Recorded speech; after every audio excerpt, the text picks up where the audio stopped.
Good evening and welcome to another Real Hustler experience of trying to play GTA Online.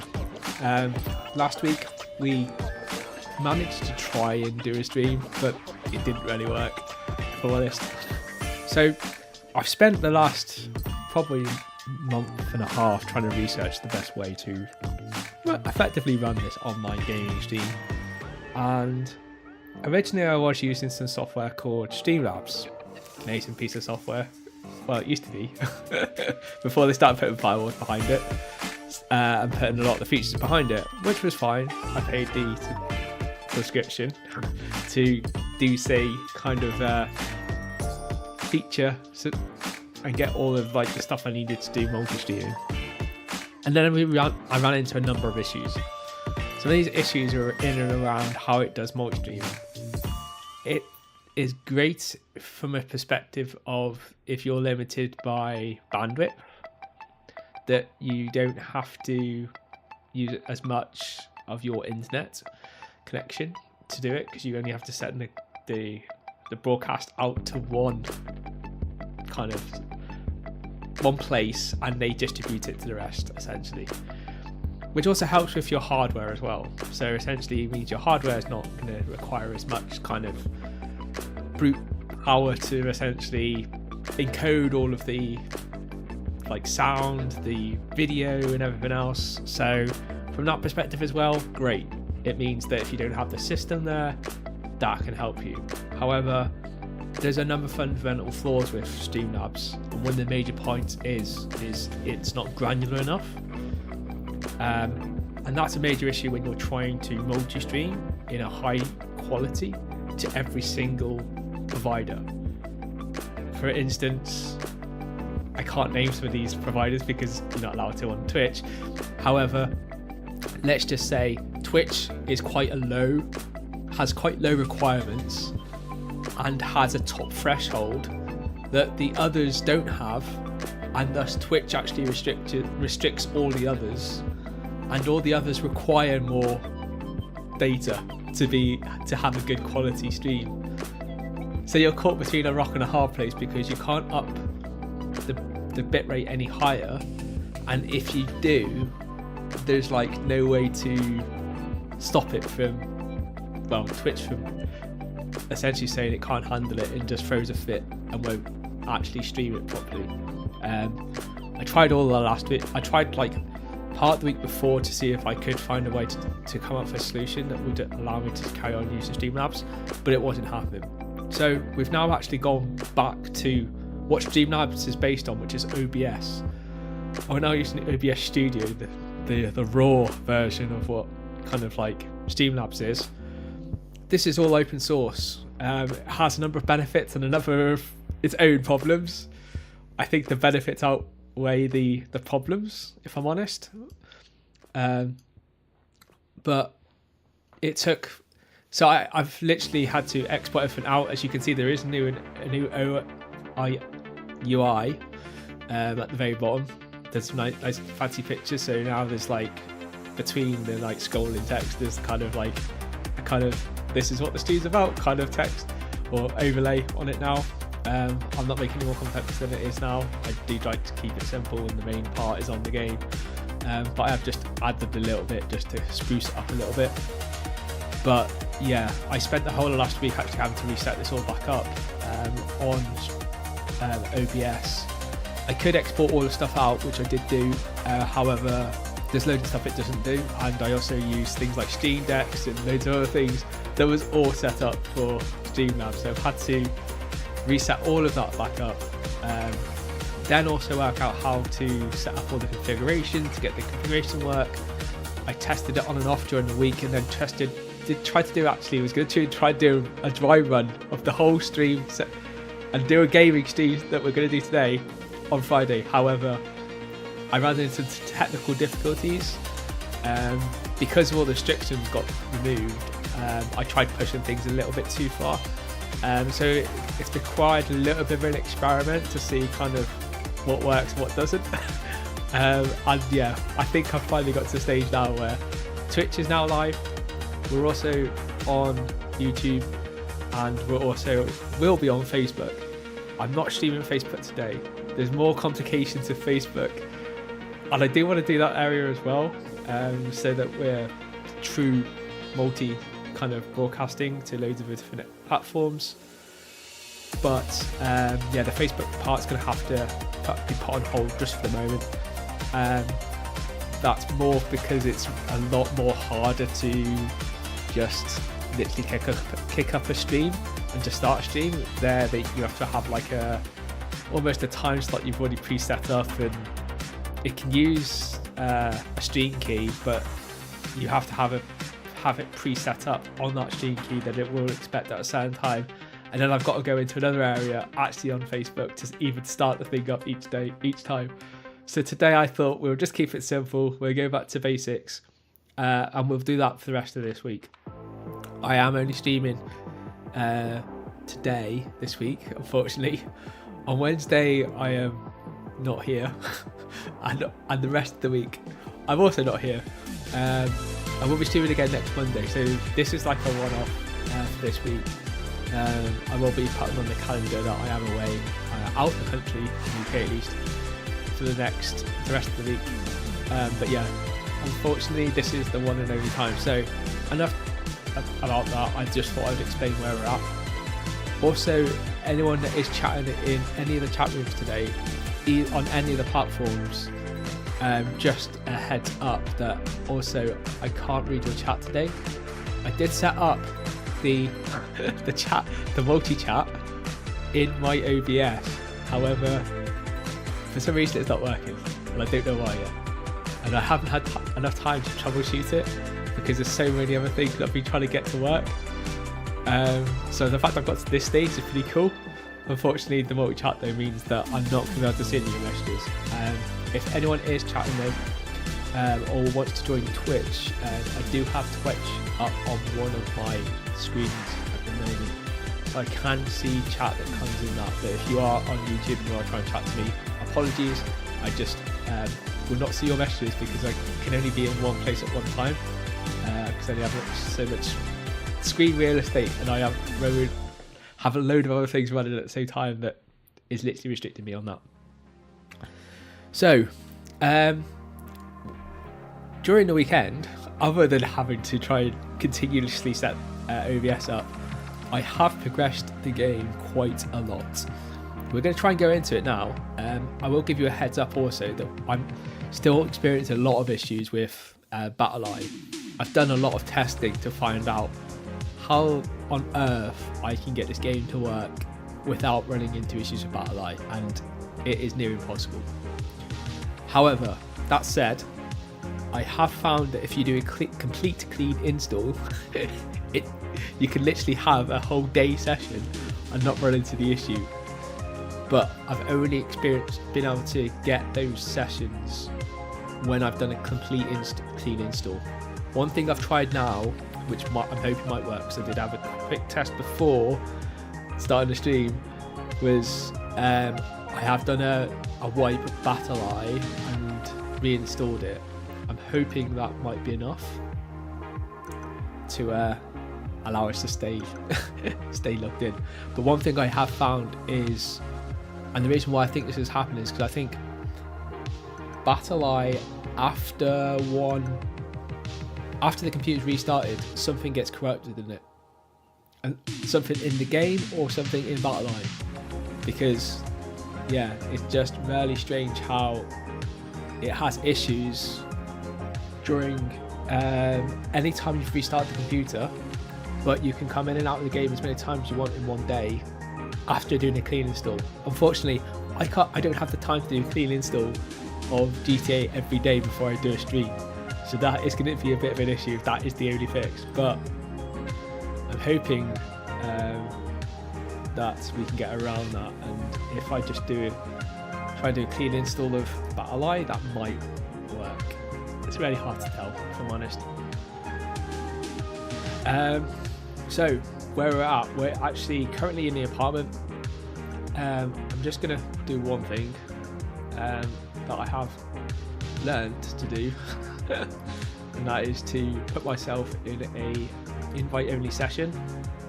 And what this allows us to do is this just allows us to do all the missions and stuff without being griefed. So it means like I can just go around the map, do things, do missions, and I won't have to worry about someone trying to bomb the hell out of me while I'm trying to do stuff, which is pretty useful. But obviously when we want to come and join in and have some fun ourselves, then we'll effectively go back into the game where everyone is online. Where this is still online, it's just a private session. And I'm hoping in our private session we don't get booted out.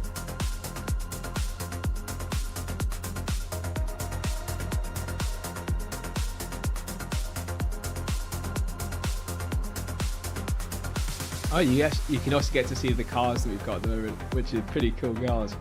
I'll also show you today how I got what's considered the fastest car apparently in the game, and you can get it this week, or to the end of this week. So if you haven't already got it, you want to come and get this car that I'm going to show you in a second. So we've got this car is this month's. I think it's this month, or it might be this week's. I don't know if it changed. I've only had GTA Plus for 1 week, so I'm not sure if these cars change every week or whether it's every month. I think it's every month it changes what cars you can get. But this is the car you get for free.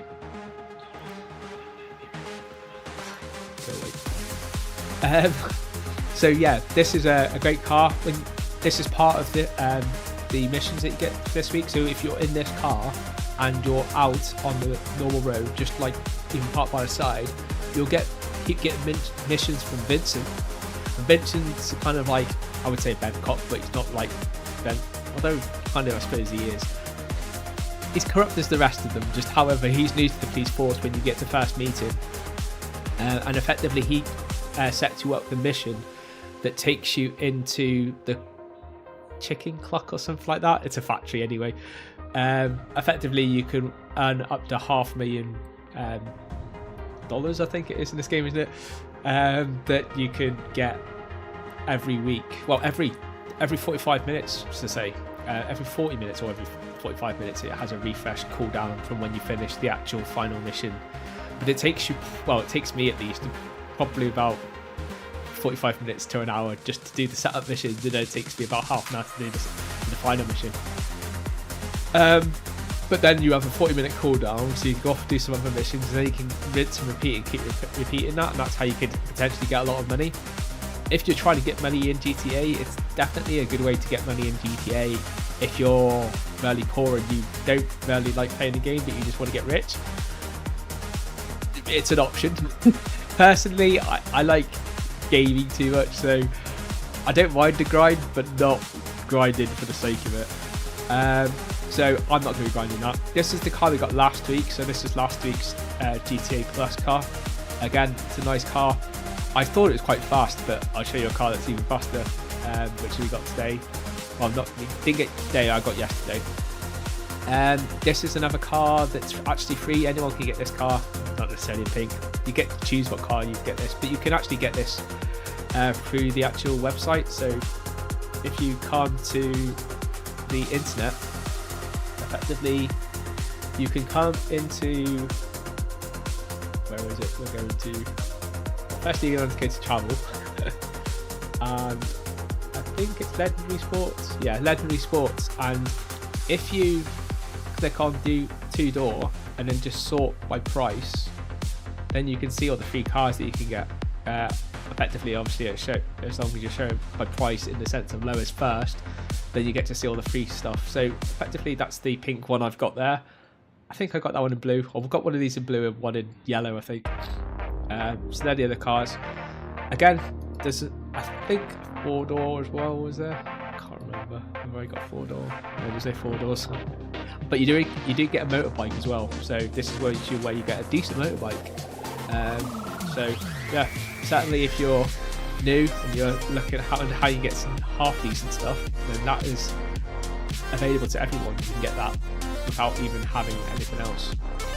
This car here I won in the casino 2 days ago, I think. I can't even remember. I keep forgetting to go to the casino as well. That's another thing you need to remember to do. I usually forget. And yesterday, I think the day before, I didn't do it till like super late, which meant you can't do it until 24 hours exactly after you last did it. So that means if you did it, say like midnight the day before, you have to do it midnight or after, the day after. And because I'd done it so late the day before, it meant I had to wait till later, and then by the time later came, I just totally forgot.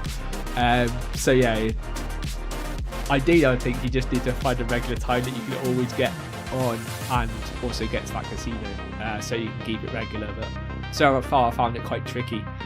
But yeah, I got this nice car. It's not anything special. It's got a nice like dorsal, I guess, and that stuff on it, vinyl. But yeah, this is the blue car from one of our free cars. Oh, it was a green car, not a yellow car. I think I did think about yellow, but I then went with lime green. Another nice free car. You can also get this one as well, which is the I can't even remember what it's called. Like, yeah, this is a great again free car that you can get. This car though you don't get from that same website. This one you do still get from a website, but it is Pedal to the Metal, I think. Nope, Pedal to the Metal's bikes. I knew that. Oh, it's this one. So if you go to Southern Super Autos, again, just sort by price. So cheapest is first. So obviously not that one. There's some free cars there. I don't actually have that. Ooh, let's get that. My car, another free car. I thought that was supposed to put my free cars. That like Sprite or something. Nice car. Anyway, yeah, this is essentially where you get your free cars. Like literally, as you find, you come across new cars that you can get. The Dukes of Hazzard is this car that I've just seen. Oh wow, there's like tons of free cars on this. So the Duke of Hazzard is where I got the armoured car. But you can also get these lovely cars here. I'll probably do that after the stream because I've actually never come across these before. And like, as you can tell, I'm like, oh, more free cars. It's just a car collection. I actually did, because I have GTA Plus, I actually have a garage that you get as part of that, which can house 100 cars. So I need to move some of my cars that I'm not actually going to use, but I just want it in my car collection. I will move them to that garage where they can just basically sit and go dust, like any car collector does. I guess it gets a lot of cars. Off-road cars as well. You get the free cars here. No, but there's quite low cheap ones, I guess. A limo, quite cheap. Motorcycles, can't imagine any of these being free. No. But like I said, you get that other free one as well, which the other one is like pretty good. Like I'm not sure what it compares to like any of these, but at the end of the day, these cost money and that's completely free. So definitely worth a buy, and it'll be better than that Scrambler. Like Scrambler's alright, but can't imagine that being that great. And specialised cars, numbers.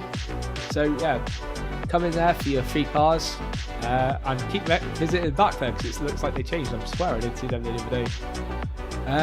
This is our original car that we got when we first started up the game, and this is our new baby. Oh my god, this thing moves like an absolute beast of a car. And like I said, from another YouTuber who actually put me on this, and I had actually seen it, but I didn't know how to get it. Well, I thought it was out of reach, but then I found out a trick, and I'll share that trick with you during this stream.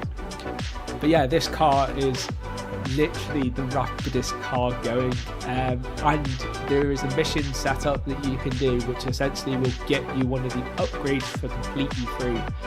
Again, I won't be able to show you that actual thing because it's a one-time off mission that you did and I just came across it, but I can show you roughly where it is, so you can go to where the garage is, where you can do the setup mission. And the setup mission is basically you have to beat a guy's lap I beat it by over 1 minute, so it's really easy to do. Well, easy for me. I love like esports and racing games anyway, so for me, I found it really easy. But I'd say even for a novice person who doesn't do that much kind of racing games, you should be able to do it relatively easy. I did have 2 goes at it to start with, and did terrible in the first 2 goes because I was just trying to get used to where the track was and what turns you have to do. So once you get used to just knowing roughly what tracks are there, so there was just like one tricky part that I kept missing where the corner was, and I was also going far too fast, so I kept kind of like going way off, and it was almost off the edge of a cliff, so I was literally being chucked completely well away from where I needed to go, and there was no way of recovering that lap. So yep, effectively, let's go out. I'll show you where you can come and get this thing. Once we do that, we'll also go off and do and we'll see some of the other things that we've not yet seen yet, or you wouldn't have yet seen, because I did try to show people on Friday, and yeah, we had some problems with the stream. Well, the setup of the stream.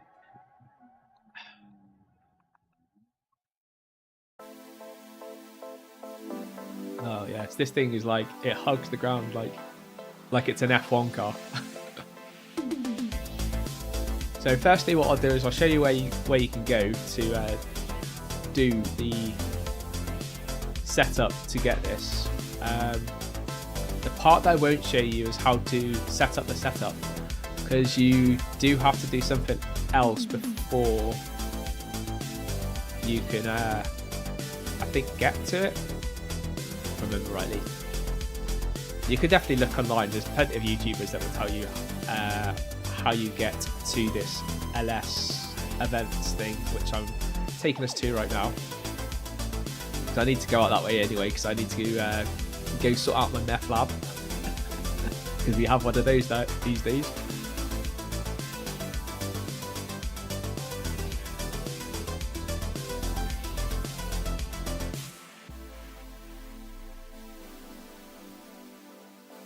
Just thinking I need to be up on that flyover.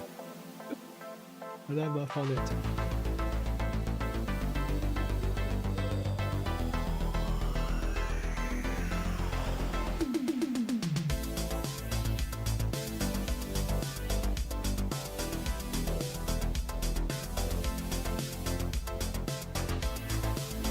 Why did I miss the flyover? Actually, I can go this way around thinking about it. As you can tell, I'm still learning my way around this lovely city of GTA. I actually do know my way around most of the time. It's because I took the wrong turn in before. And I did realise, but I just thought, oh, I can cover it. Maybe not. There's the bridge I need to cross. Oops, sorry.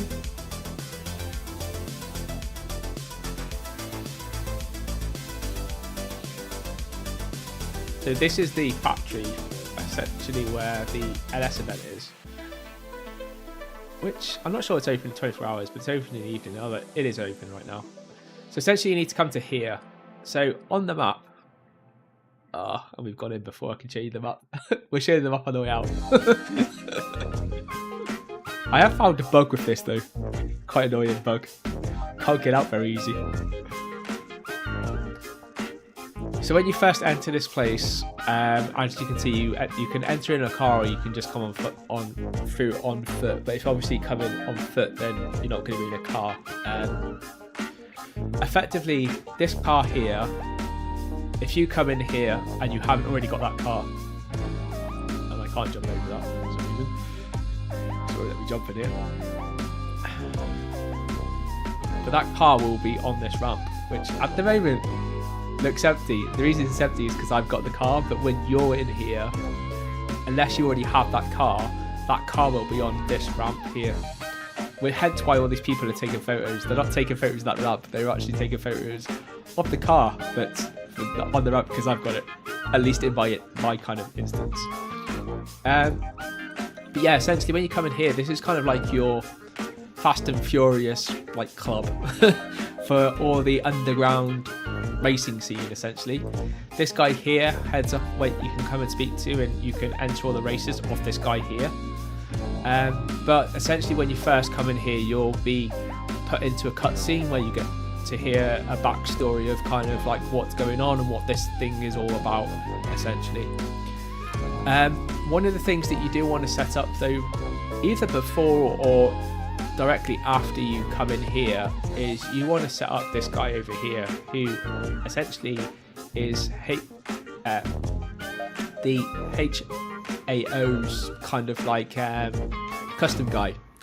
Now you want this also as well, I think, because unless you want to go down what I've never heard of as being a very profitable profit line, is to have your own garage. Now in order to do customization on certain cars, you can only do it in your own personal garage.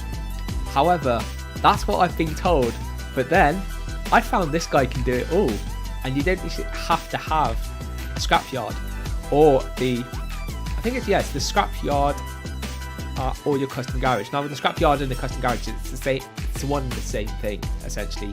When you get a scrapyard, you also get your own garage, and that allows you to do any customization in that garage. Now I've actually found a workaround for that is actually this guy here will actually let you can do customization. Now it took me a while to work out exactly how to do it, but I kind of remember how you do it for your own cars, which took me a little bit of time to work out as well. And I didn't YouTube any of this, I just took time to try and learn out how to play the game myself, and found that actually when you get in a car and you're in your own garage or you're in here it's slightly different. Now if you're in your own garage, you just press whatever your button 4 is that allows you into it. I can't tell you what mine is because I customize all my things, so my peripherals have kind of custom keys that I set things to. However, for me it's just like mouse button 4, I think it is. But for you, even on this, you just press left control and you'll get this like extra menu here that shows in that top left corner. So in the top left hand corner now, if you press forward, obviously for me at least, that'd be W for you if you've kept the default, that'll rev the engine. Z for me, which is unchanged, so it should be the same for you, is modified vehicle.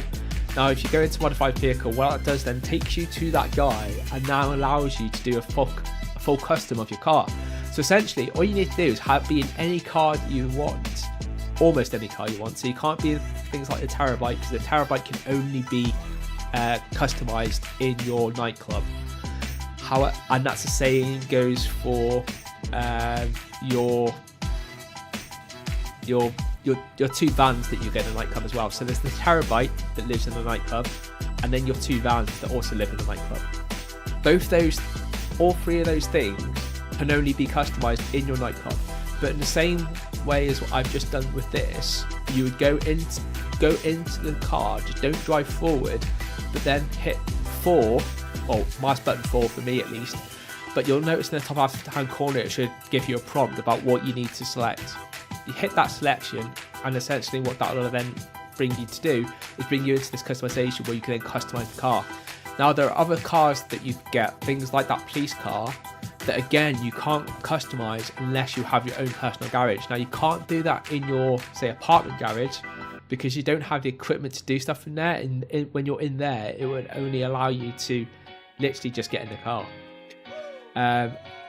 Now what you can do is bring that car to here and you can customize it here, and I didn't realize that, but what also you can do with that is, one of the reasons why you have your own customized garage is because when you're actually upgrading all these things, normally this is all behind like a level firewall, so it means that you can't actually upgrade these and say until HSW engine is unique to this place, so you wouldn't even be able to get that even anywhere else. That you can only get here, but you would be able to upgrade the engine to EMS upgrade level 4 for instance, but that level 4 engine upgrade wouldn't be possible unless you're, say, level 100, which means you've been playing the game for a considerable amount of time to get to level 100. So the point is like when you come to here, you can not only customize the car, but you can also customize the car more than if you actually went to a normal garage. So if you go to a normal garage, you'll be limited based on your level. Where if you come here, you can bring any car here, and you have unlimited upgrade options. The only part that you cannot upgrade here is you can't add any weapons. So there are certain weapons that you can add, like you can add armor. But yeah, as you can see here, there is no option for any weapons. I'm not sure you can put any weapons on this car, but you can on certain cars anyway. But from what I've experimented with so far, this place won't let you put any weapons on your car, but it will let you put the defensive piece on it. So I've put full like custom on this car, and this car does have 100% armor on it and stuff like that, which is pretty cool considering it's a sealed car. It's 100% armor for the grade, the level of what this car is, but 100% armor on this kind of car is better than nothing. But it's also not as good as you would it's not like a James Bond completely bulletproof car. It's a bulletproof car to a certain point, but if someone has a rocket launcher or something like that, you're probably not surviving even one rocket. It will protect you against bullets, again up to a certain point until the glass gets shot out, and once the glass gets shot out, they can then start shooting through that. So it's not 100%, but it's certainly better than like nothing, and certainly worth armoring, because if you are going to use it for a runner for anything like that, then it gives you a good adequate level of protection, at least against NPCs. Against other players, yeah, you're probably bait, walking bait, if I'm honest. I do think it's probably going to protect you against other players is a tank, if I'm honest, or a Terabyte. A Terabyte, I think it absorbs about 30 plus kind of rockets, so you're half safe in that.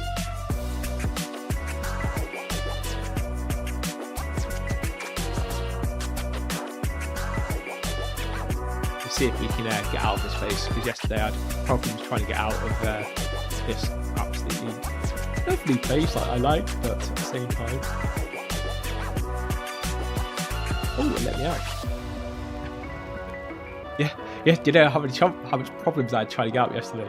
The only way I could get out was literally by going to the track for a test track first, and then exiting from the test track, because it just wouldn't let me exit out any other way. But I might have found another way. Press escape. Okay, so where this is on the map, so what you're looking for is this LS, and as you can see here, like, you're not going to see these pink signs until you've done, essentially opened up through coming to this LS event. But essentially, yeah, if you just look on this main map here, look for that obviously in the bottom corner, and then just draw the line up, and when you come up to, say, what I call the third bridge, but there are actually a few bridges across there, I suppose. If we count that as one bridge, and then this is the second, it's in between the second and third bridges that cross, essentially. See, I come up here, and when I drive here, and then I come to a certain point here, and then I drive, I think, down there, and that's generally the route that I take. I don't know, I just know the route because I've just done it so many times now. But on the map, I guess it kind of looks like I just come over here, come across here, down, across, and then come here, and normally join this track from this point. But depending on where you're coming from, you can come straight off this road if you're coming from up here, come down here, and then just join this road. Once you get onto this road here, it's just straight all the way down. Yeah, if you're confused about how to get here, I would say just like hop in to here all the way down, but just as you're coming down, just be mindful when you come across this big factory here, which is very unique on this road. There's no other factory down here that looks anything like it. Just look out that big cool factory place with graffiti on the end garage. It's that graffiti on the end garage, that's your entrance into it. Do that, and in a moment, after we just go and see the meth lab, that I need to go and see what I need to buy for it, because I think it might be running a bit low on supplies, and I need to keep it topped up so we keep making money off it. That's definitely going faster than I was thinking. I'll stop it.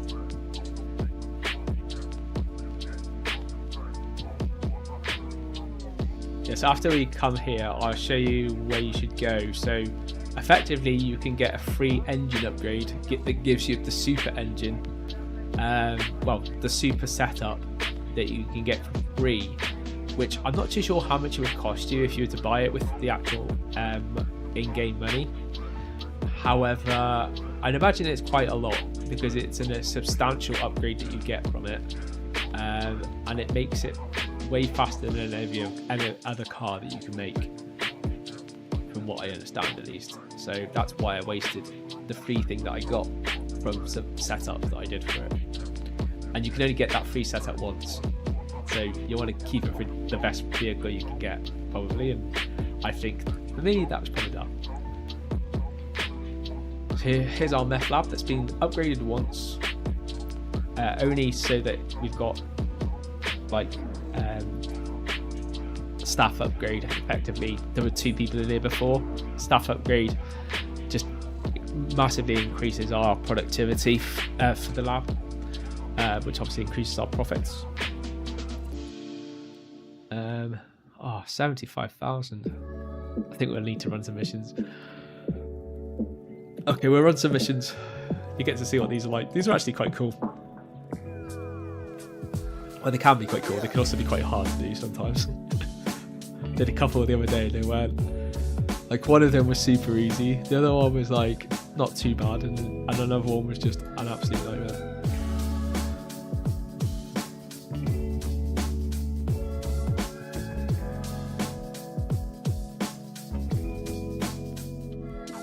Oh, did I?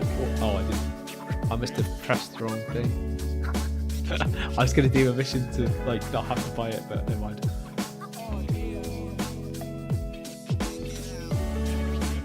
You are now the president of the motorcycle club.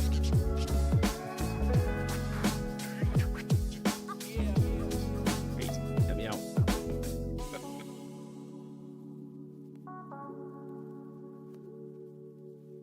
Yeah, I'm not going to do a big tour of that.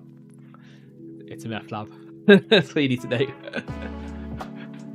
It makes us money, and it's one of the things that we also need to set up for the nightclub, because the nightclub, as you probably all know by now, you do require to have all the kind of like accompaniment kind of businesses for that to really be worth having. And as we had it as our first thing, my main mission at the moment is to try and feed it with all the businesses or accompaniment businesses that it wants, so that we get the maximum profit out of it. So we've got our meth stuff coming through.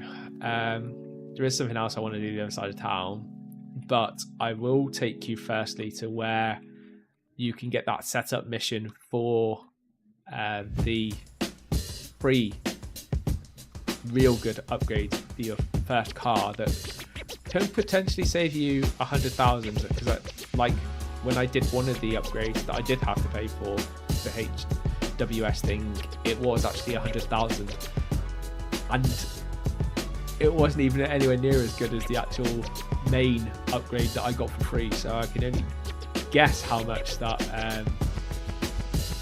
was worth if I had to have paid for it. Because effectively it was the HWS main kind of drive. I'm not sure if it's the drivetrain or it wasn't the engine. I'm pretty sure it was the engine. So I can still upgrade the engine. I just haven't done it yet. I did upgrade I think the part I did upgrade was the turbo, which cost me 100,000. Yeah, 100,000 for a HWS turbo. Feels like real cars, real money. We're getting ripped off all the time. Where are we? I think it might be up here.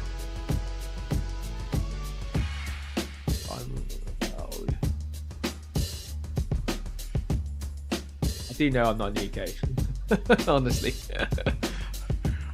I was just like, because it's on the other side of the road. It's not this one. It's very similar to this though. I'll remember it when I see it.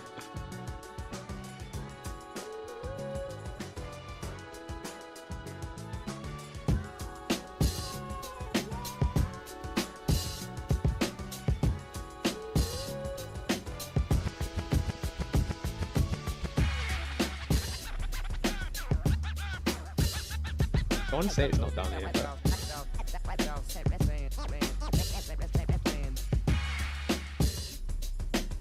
yeah, that's not it. There is a garage that looks not like that, but there is a garage, which is why I just wanted to double check that that definitely wasn't a garage, but I'm pretty sure it wasn't anyway. And it's not. It is down one of these roads, though. Not that road.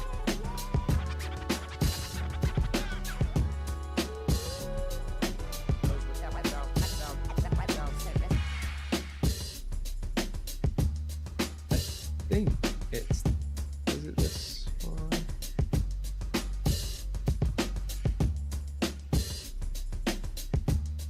It's not that one either.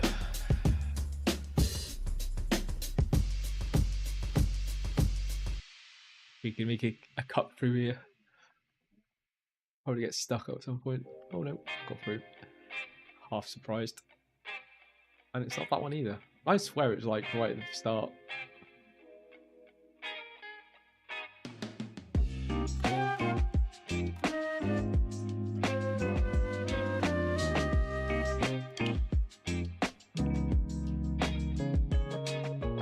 Not down there.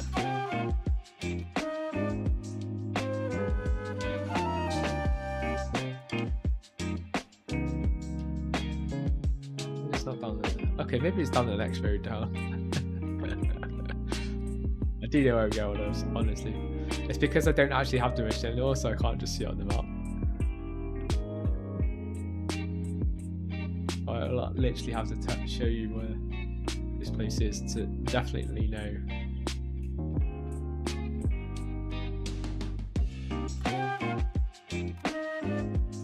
Like doing a search in real life, like what you're trying to find. And I suppose it is real life, but you know what I mean.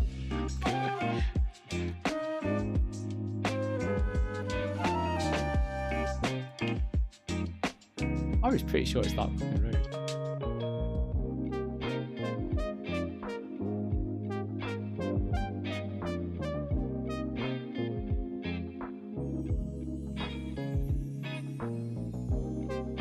Where is this road? But there's like no garage there.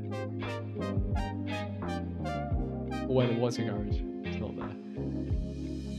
Where there's like a garage here. It's not a parking lot. The actual garage. Oh well. I'll put a link in the description of a video that I will find out what it is and find out where someone else can explain the actual mission and stuff. And you can go and find it yourself. But it is somewhere up in this corner of the map, effectively. So you are kind of looking for. I'm up into this corner. I'm pretty sure it's. I can swear it's here or here. It's definitely here-ish.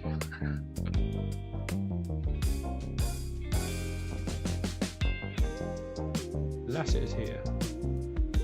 You just check down there just in case it's there. It'll be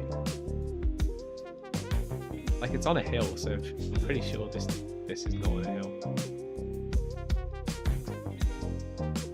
Be flat around it.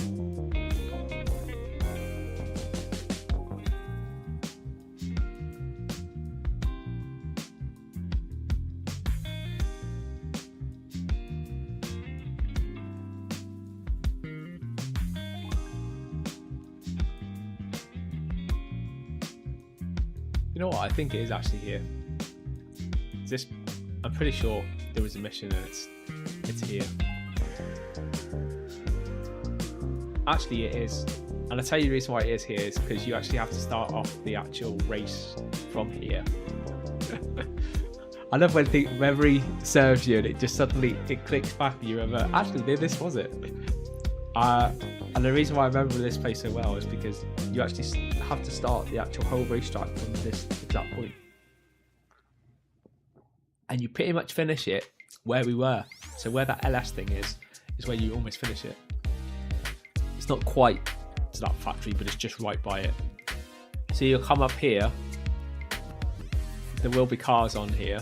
and you kind of then shoot up over there, straight ahead, and yeah, the racetrack literally, it takes you from here. You come out here, you come up here, you go up this road there, you take this turn here, and then you're up and over here, and you're doing zigzags. Like, I can't tell you exactly where it goes. All I can say, it comes up this area, it takes you around these roads a little bit, then brings you down here. You race down and around, all the way around here, take this road all the way down here, you come all the way down from there, and you come all the way down through here, you drive through here, continue down to here, cut across here, come around there, and then you're literally driving all the way down to this point here, and the race finishes just here. So where we were is where you end up going to, which at the time I didn't put two and two together, and I didn't realise about this LS pace. Again, these things are just things I've stumbled across, like exploring, playing the game, as they say, and yeah, definitely worth it. Get this car for free. So to get this car for free, essentially what you need to do is you need to firstly go to that place, open up the LS place, and once you've opened up the LS, there's a mission that you need to do at the moment, where when you're actually onto this part, you can come into here and do quick jobs. So that's the blue thing that's up on the screen at the moment that I'm in the way for. Oh, I didn't realise that. That's so annoying. So if you notice, I've moved myself from the left hand side to the right hand side because I thought I'd be less in the way here over here, not realising, oh yeah, the phone is over this side. It's not useful. Anyway, let me hide myself.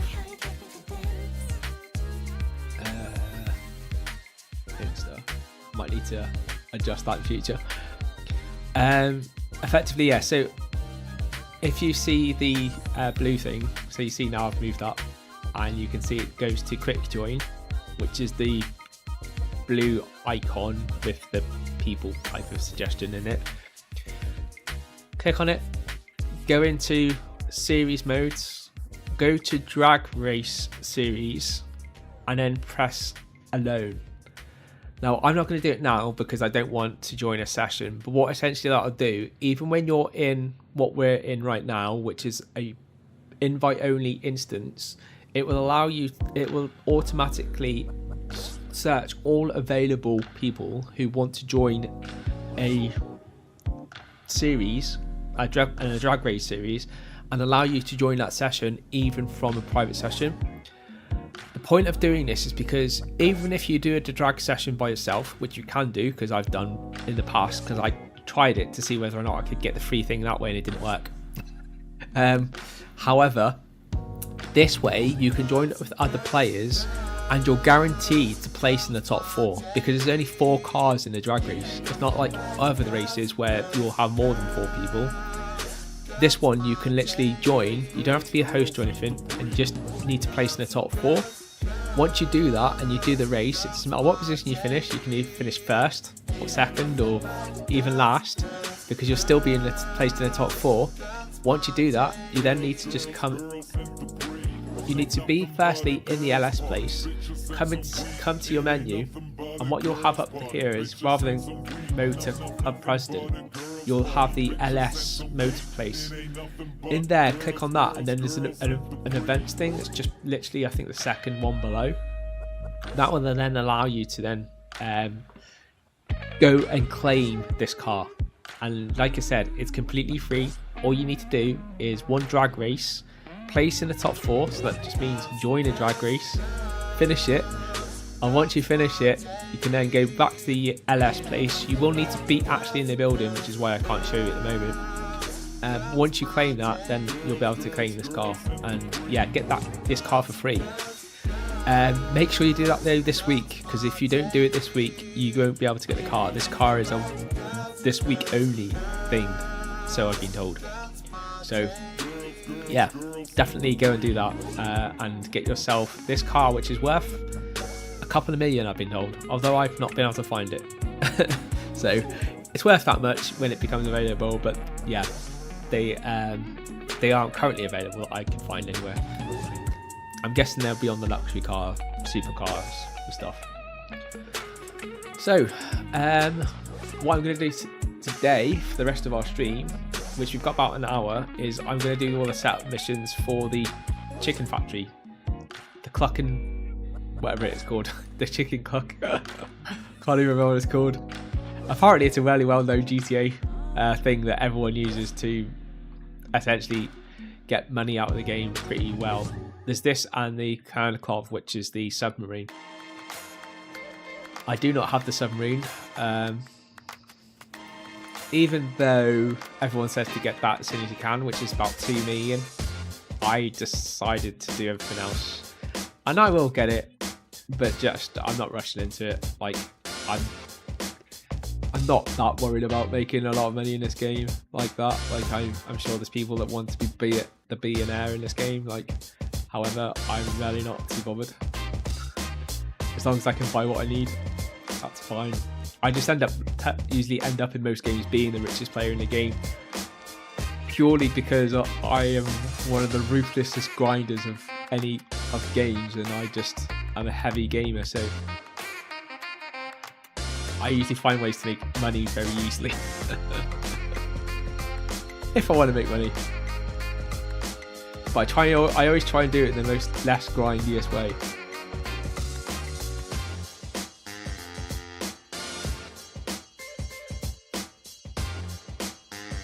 I need to go and visit Vincent.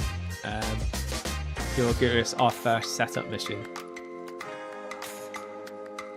Well, he'll give actually us all the missions, but we need to do the setup missions first. The most annoying part with this that I find is having to always go back to him. Like, many games that you can not have to keep going back to the character that issues you the missions. You can do it remotely, but this lovely GTA game doesn't let you do that remotely, so that is a bit annoying, but bearable, I guess. I have to come back this way anyway, to be fair, because my nightclub's here, so I do need to kind of keep emptying it out and keep popularity up.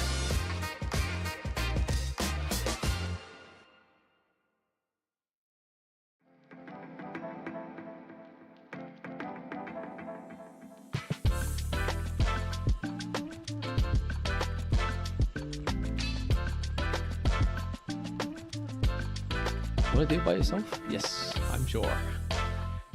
This is like my fourth time through now. Actually, third time properly. I've had tons of problems with still with BattleEye, so I've actually done this probably more than 8 times if I'm honest, because I've had to repeat the same mission loads of times. As I just about finish it, BattleEye kicks in and kicks me out of the game.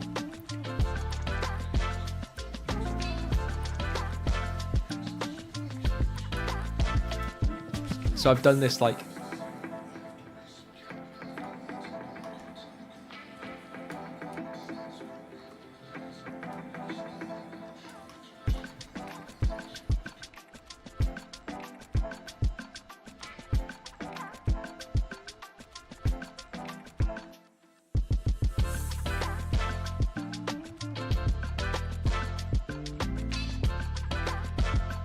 he stops shattering. Yeah, so effectively, I can't even remember what I was going to say now because Vincent literally interrupted me. I didn't want to I wanted you to hear what he says for the setup mission. But yeah, effectively, I've done this. Well, some of these missions a hell of a lot more than I'd have needed to because I've been battling BattleEye.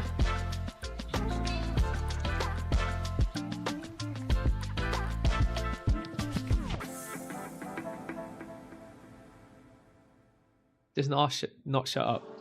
Anyway, as I was saying before you interrupted again, I've had to run these missions a lot of times because I keep getting BattleEye kicking me out of the game literally just as I complete one of the missions, which meant I've had to run the mission like 3 or 4 times just to get it to register before I get kicked out. Really quite annoying.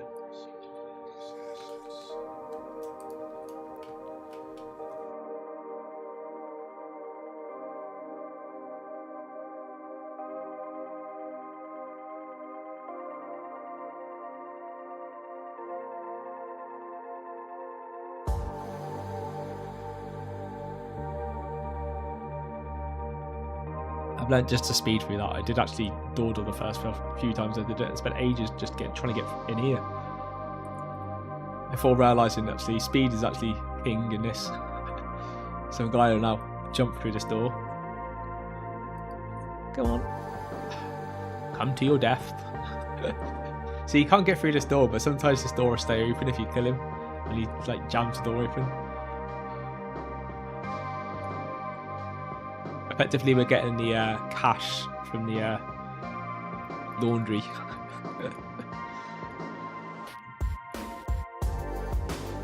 Or cleaning the cash. Well, they're fake cash because, yeah, they're clearly printing money. Or trying to.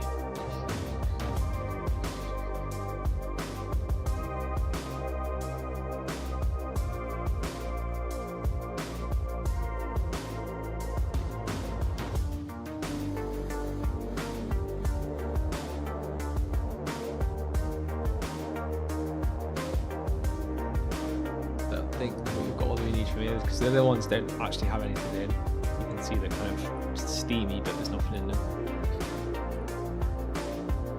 So back out. On to the next one. We'll be chased by a number of people, and there will be people outside here now, probably. Hopefully, not too many.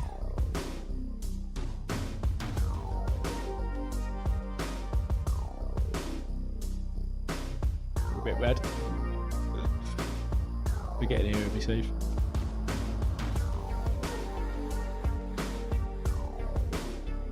Oh, a nice bulletproof car. Like I said, it's bulletproof to an extent, but not like 100%. So where we're going to now is we're going to like the bottom corner, where the other area is that we need to go and take out some dudes. Is.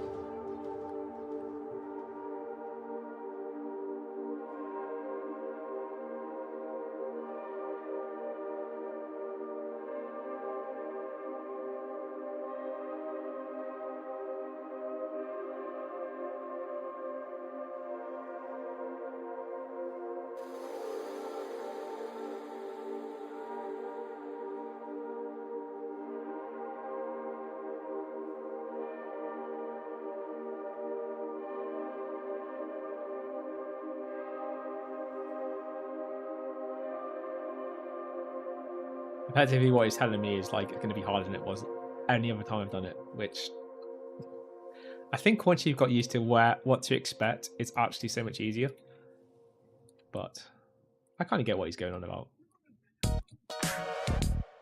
There are some missions that you do, and some setups you do that effectively, if you keep hitting the same gang, they are harder than if you were to go for one of the others. They kind of keep stepping up a bit more.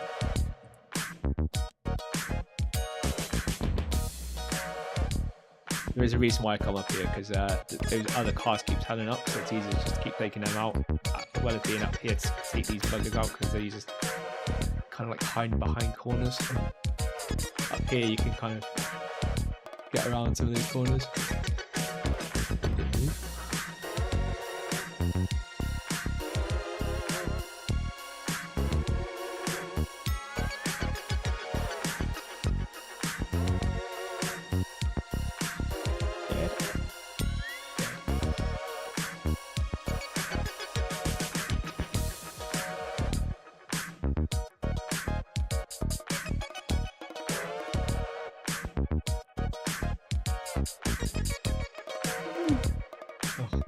Glad that wasn't on the. I was actually just trying to get to the edge without getting too close to the edge, so I could like hear over a bit more. But that was backfired.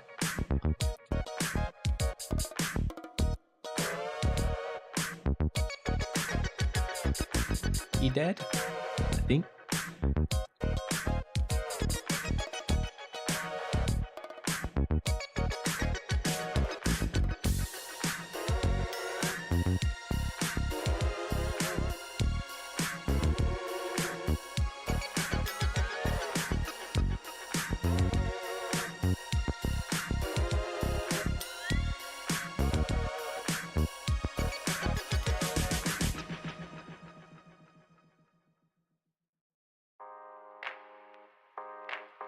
A very kind of like I'm going to kill you type thing, and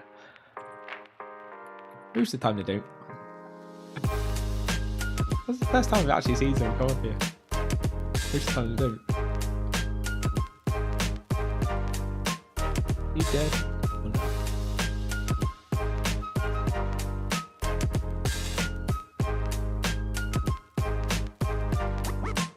But it might be good now to go down and not be swarmed.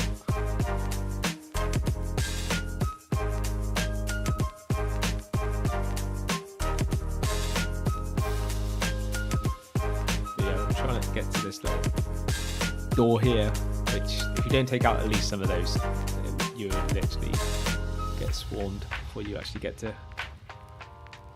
hell any of them.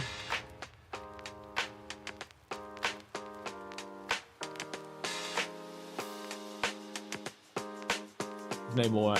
Oh, there is one more that comes in. It's like I don't think there's anyone else that walks in and just says I said it.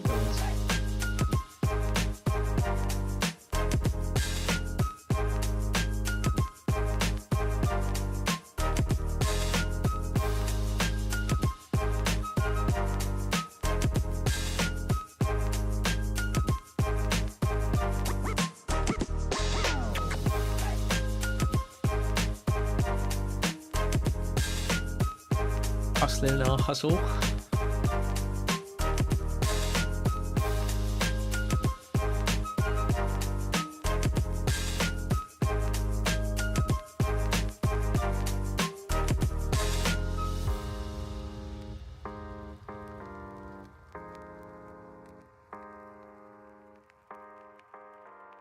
Get the last one now.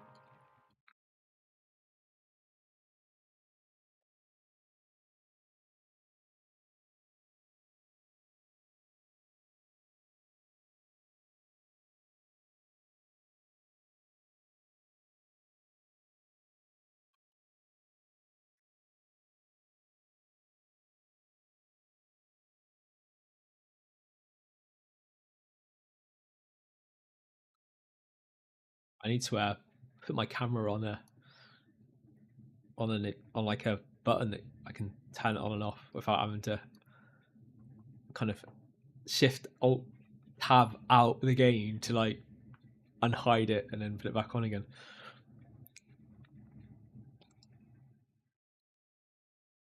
Now that I know that this game has certain things in this corner.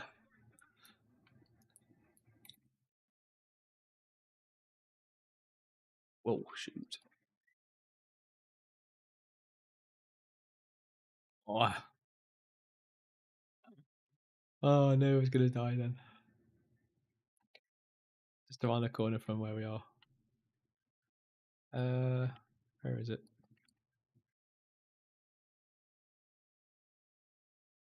That next road over. It's gonna get my bag. The only thing when you come out there, you got be a little bit careful.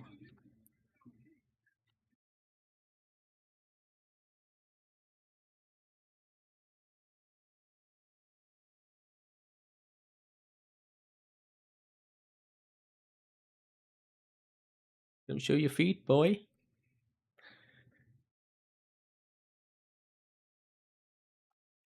Would have to die down this little part, wouldn't I?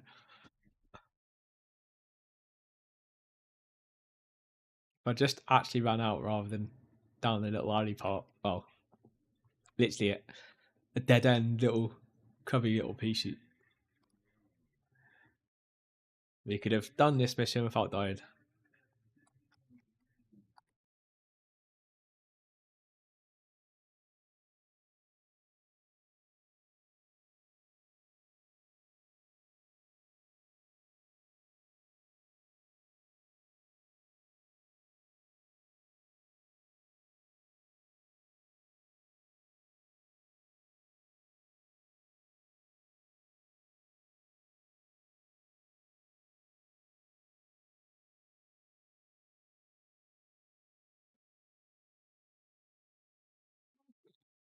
In your crappy car, as if you're going to catch me.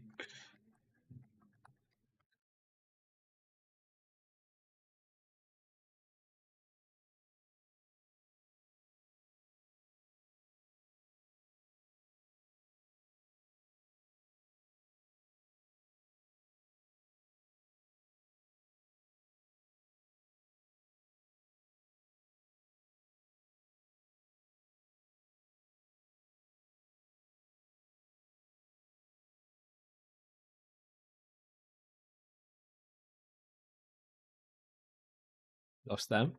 And now our drop off is just up here. Oh yeah. Operation Airworld. Mission complete.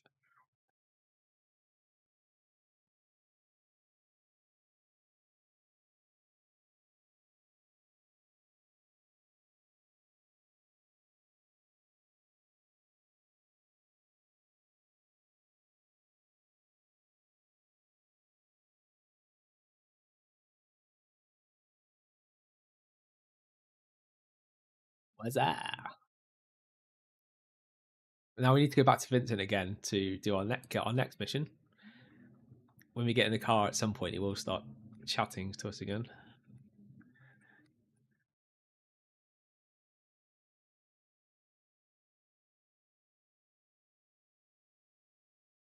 Hey, homie.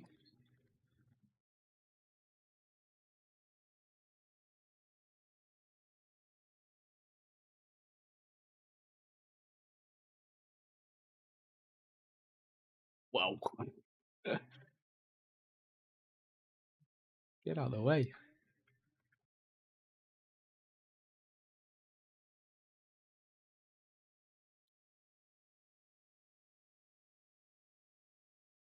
Harry. Thought I could turn around a little bit faster than that.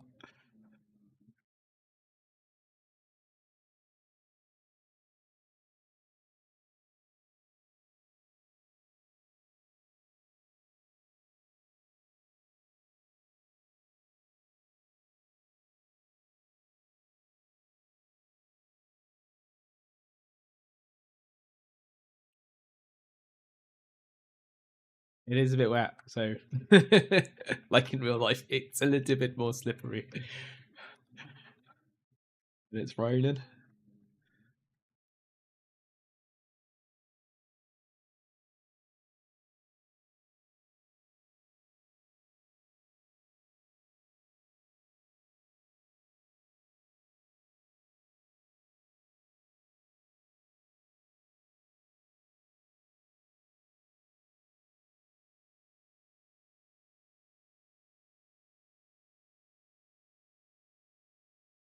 What next mission?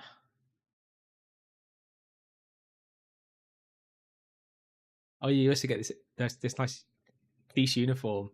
You actually get that from this week's mission once you get the police car and you start. I think you need to do 3 or 4 of the missions, but you need to do that in the online mode, actually with players, not in a private place like we are right now. Although I say that, I think after a while you can do it in your own private one as well. But I found that I could only get the missions to trigger from actually being in an instance with other players in. However, since then I've managed to do it after in a private server. I'm not sure if that's because I've completed the main mission and now it just gives them to me all the time. But certainly before I completed the final one, I found that it wouldn't do that. So you might find that you can do it in the private session. You might find you can't. I found myself that I had to like. It was only after I completed the main missions that I could do it in a private server. But before that, I had to be in a public server, an open server. I think people refer to it as.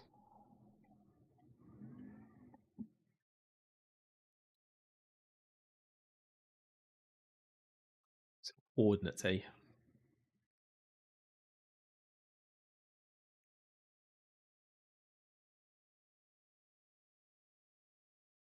I hate this mission.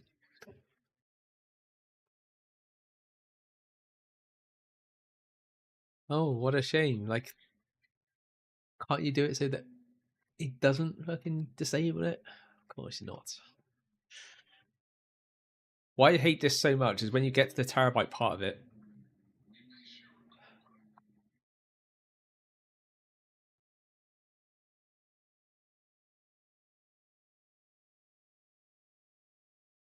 you don't get much money for the actual these little setup missions.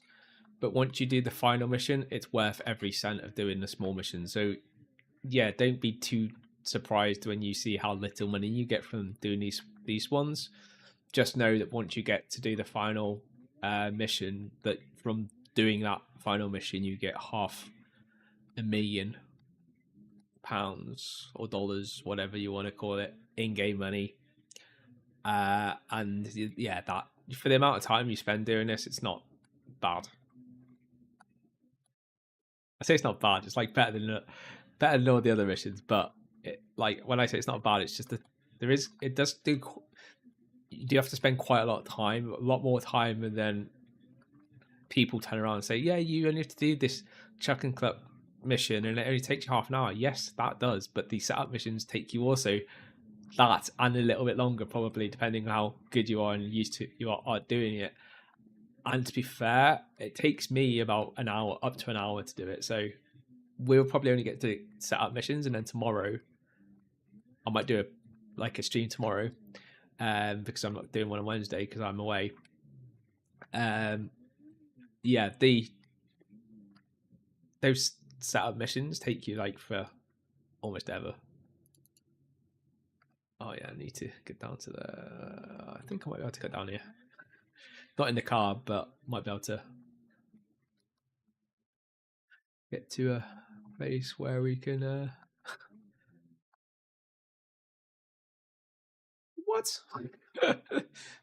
There's like, do you can't fit underneath there? It's like a brick of like nothing there.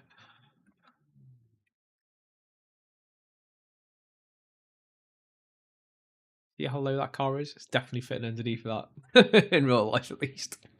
Although to be fair, that car would not be driving on sand.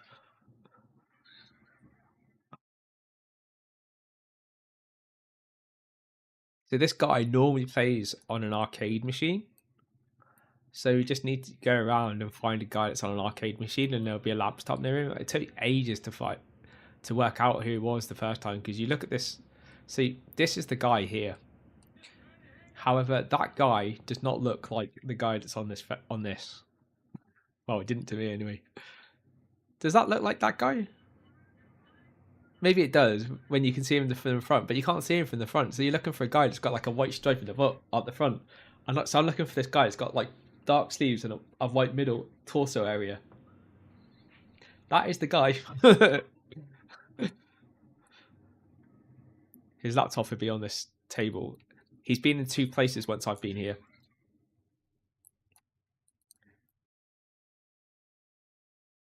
I've got the thing. Grab it and run. Okay, before he notices.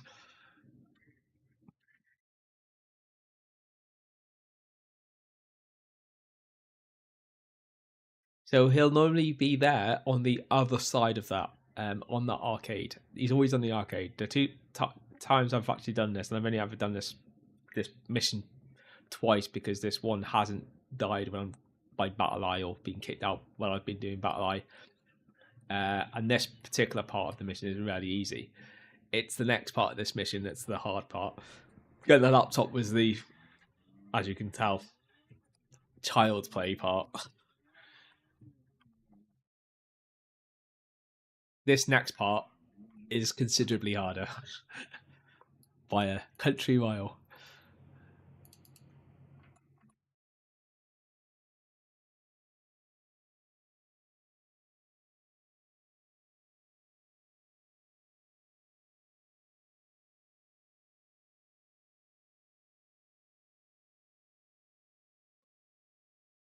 Car is not built for small little areas like this that have hills that throw you off naturally, and you're going so fast even from a small distance that you get flung up.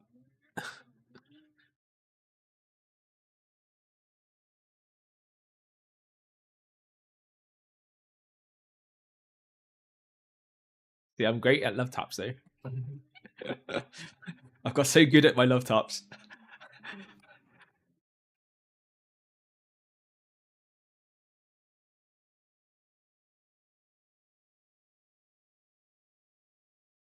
I know what it looks like. I don't need you to take a picture of a fucking Tarot.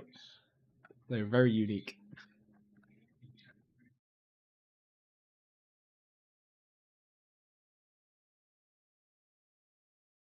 So these drones are a nightmare. The first time you do it, it's actually, this mission's not too hard the first time you do it. The second time you do it, though, it has a kamikaze drone, and believe me, I died to it the first time. I was like, what the hell? It's literally a drone that commits suicide trying to kill you. It's literally like the drones they like Ukraine used to like bomb the tanks. Literally kamikazes at you with a bomb on it. Blows up. I can hear a drone. I can't. Where the hell is it? Oh, there it is. Oh, it's in that corner. It does move locations. It's been here before. It's also been like on the other side over there, where that garage is.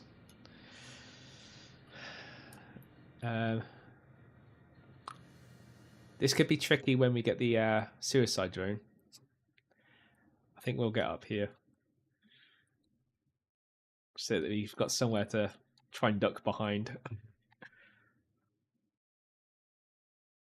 I'm not too bothered about this normal drone, but I am bothered by the other drone that will come at us in a bit.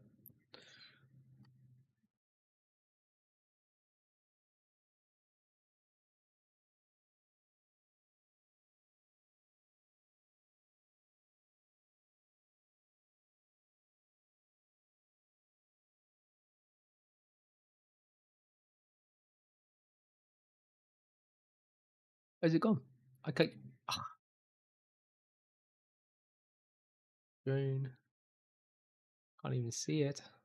There should, every time you shoot a drone down, there should be more drones that keep coming up, and then eventually you'll get down to a point where there's no more drones. However, I killed the first drone and there were the drone. I can hear them, but I can't see them. Where the hell are they?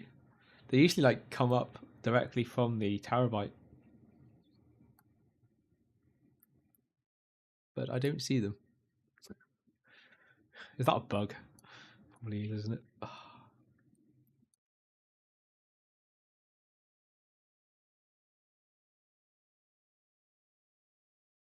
Maybe they're underneath the vehicle.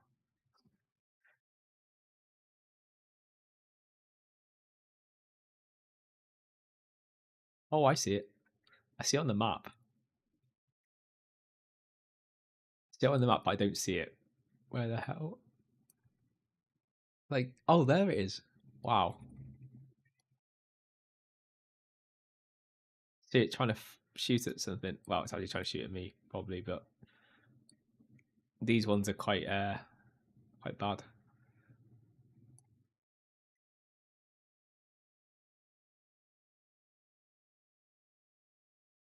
Oh my god, I can't believe I just fell down there. Yeah, these their weaponry gets better and better until eventually you get one that literally will kamikaze you with this stuff.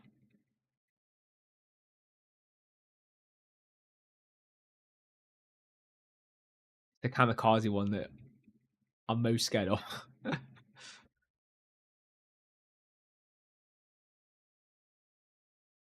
Oh, that's the kamikaze one there.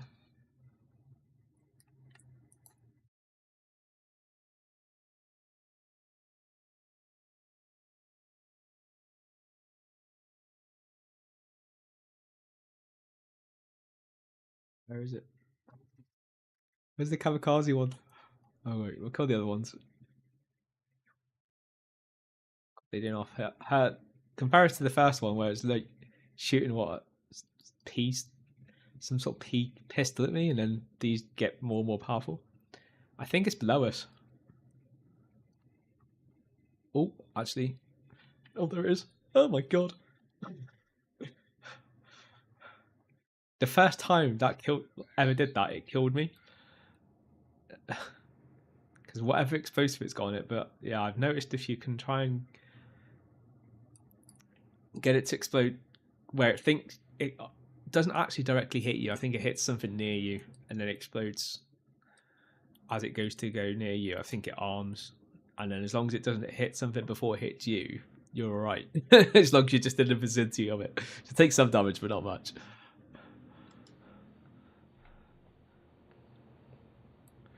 So this is the reason why we're here. Not the gun, although you can pick up the gun. We're here for this. We need this for the for the Cluck and Chuck factory place.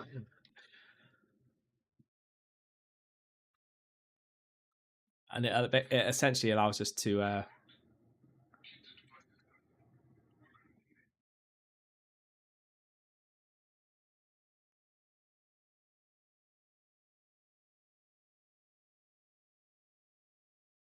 so we need to go and get the train now, the keys and stuff.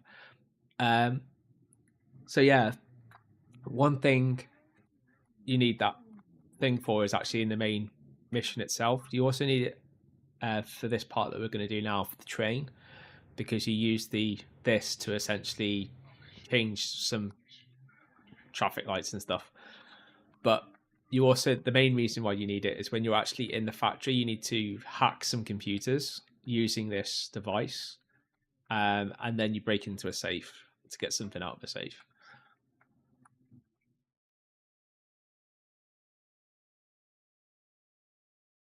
Cars in this game, I tell you what, they just like jumping in front of you. I kind of get used to it now, waiting for it to jump and then just switch to the opposite side.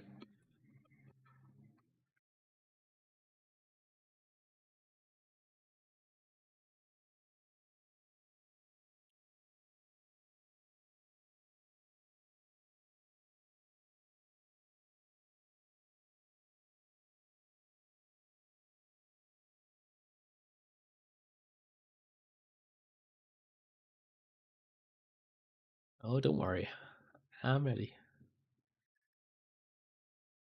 So what I normally do with this is I normally try and start at the other end, purely because it's just easier to shoot down and come back.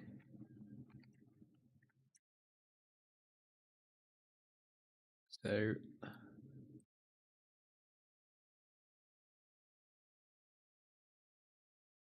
effectively, I want to take these guys out at the end, and then I can take myself in and around the back end of them, essentially flank them,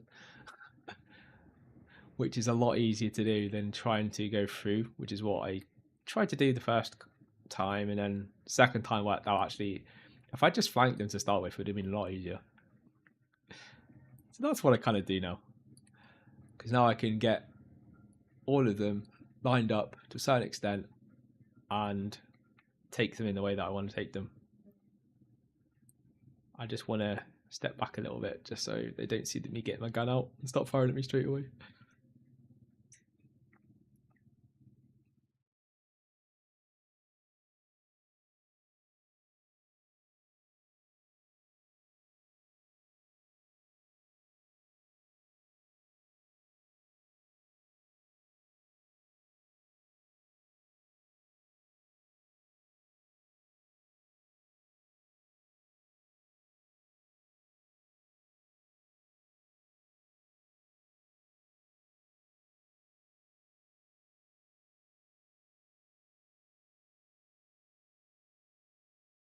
I'll be aware I'm here now. Because there's a load of them around there. Effectively, you can take them out, and other people don't see you taking them out before they actually notice. Then you'll not alert them all.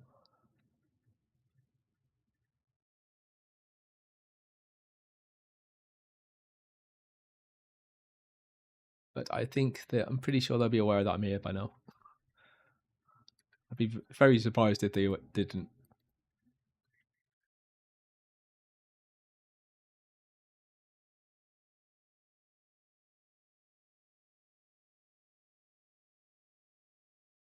Oh yeah, they can definitely know I'm here now. You can hear them shouting at me. You're dead. No, I'm very much alive, thank you. But hey ho, there'll be a guy up on this gangway somewhere. There's normally a guy that gets up there, up on this part, which can't see anyone up there.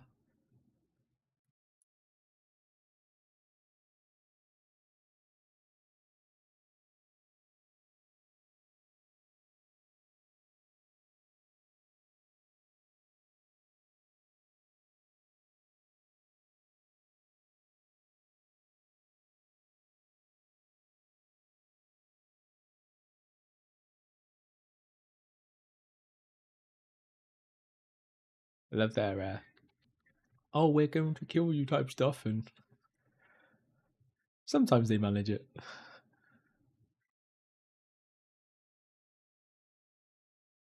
There is someone that just shot at me.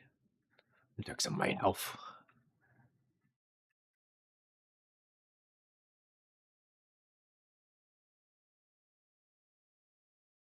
Oh, I seen you. Just as I ducked in then. Get your head out, boy. I just seen him run down that way. He ran down there and then ran down that way. Here he goes.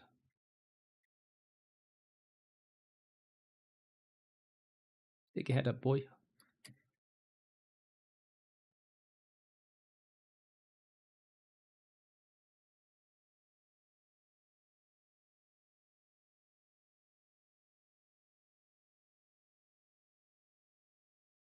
There's another one. You just time if they ran a bit more regular, you could probably time it and just hit their feet as they run past. But this is they're quite irregular how they run. A lot of them.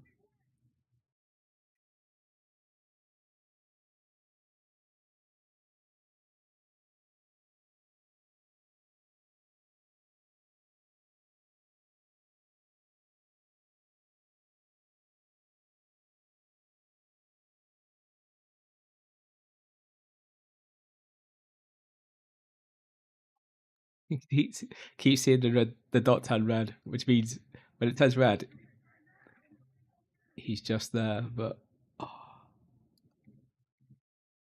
oh, that turned red. Oh, you got him. Turns blue. When you see the blue thing come up, that means you've just killed. Effectively, so.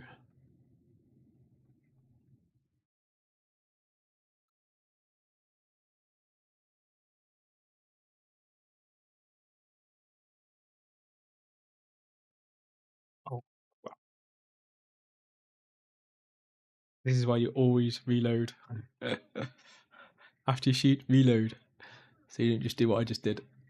Poke your head out and then realise, oh, we have no more bullets left.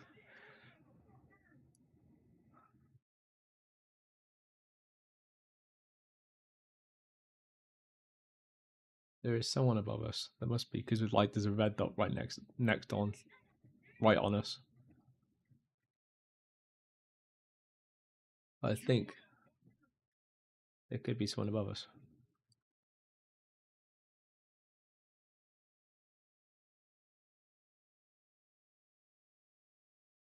Yep. That's one down. When I did this one yesterday, it was definitely less people there. I was like surprised because the first time I did this, it seemed like tons, and then yesterday it felt like there's hardly anyone.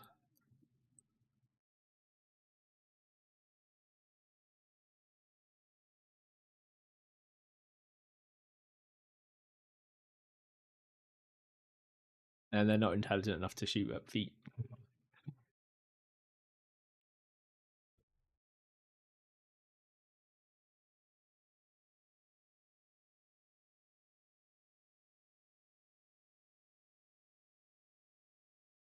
Blanked.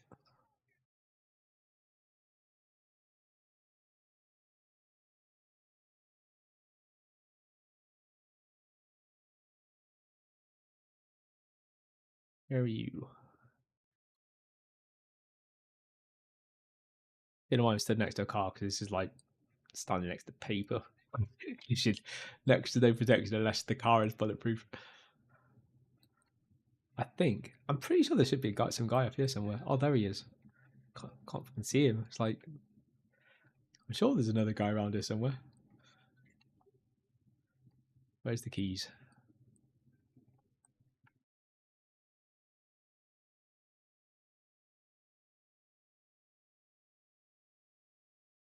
So what we need to do now is we just need to get on the train.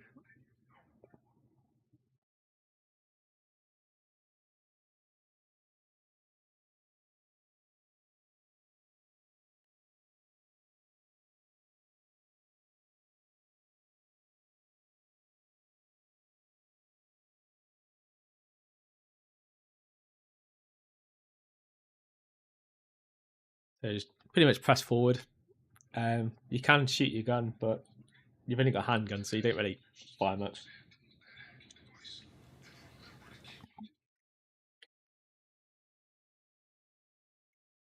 So what you just mentioned there is we need to make sure we keep using the device that we got just a minute ago from the Terabyte in order to keep changing the traffic lights. Well, I call them traffic lights, but you know what I mean. Road lights, whatever you want to call. Well, actually, these ones are traffic lights. So if you notice now, there's a button there to press F4 for me on a mouse, effectively to change the lights. But if I didn't press that, you'd get stuck at those lights, and you've got like various different things trying to come down on you from the cartel that are currently trying to they are definitely trying to kill me at the moment. So effectively, all you need to do is press forward, keep pressing the button that keeps spamming your device, and you should just sail through this. You don't really need to fire your gun at any of this, although you can, like I said, you can do if you want to do. But the main thing is just to keep the train going, because if you don't keep the train going, you'll die from the various different cartel things coming at you constantly.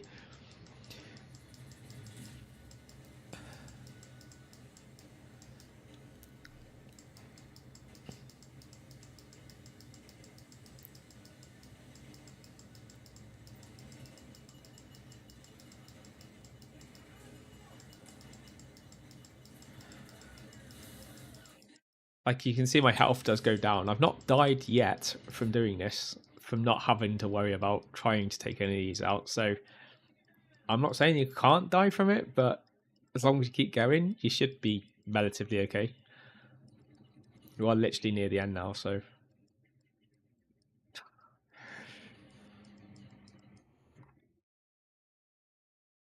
Oh, no way. Oh. That literally whole setup mission now means that we have to redo that whole thing. This is why I said I've done this mission in other parts loads of times, but this is the only one I haven't done loads.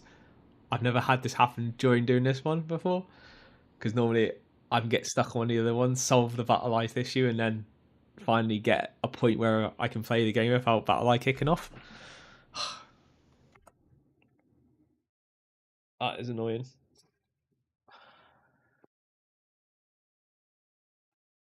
I can't believe we've literally got all the way through it. Almost. Literally, we were inches from finishing that one mission. Oh, no way. It is so annoying. This is the most annoying part of this game, literally. The game is fucking piss easy. But what's not easy about it is having to literally repeat things just to try and finish something. The amount of times I've fucking had to do that is ridiculous. And the game hasn't even restarted. Let's just, before we start the game, just try and clear battle eye.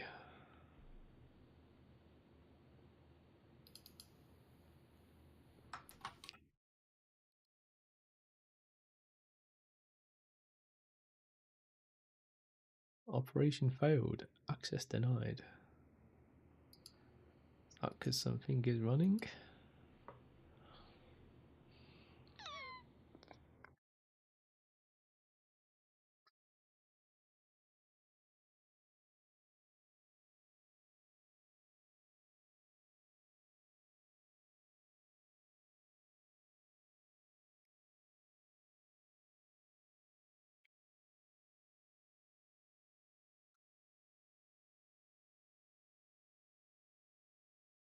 Because I was concentrating on the stream, when I did suspect that we were going to get kicked out of Battle Eye, but I was expecting us to get kicked out of Battle Eye ages ago.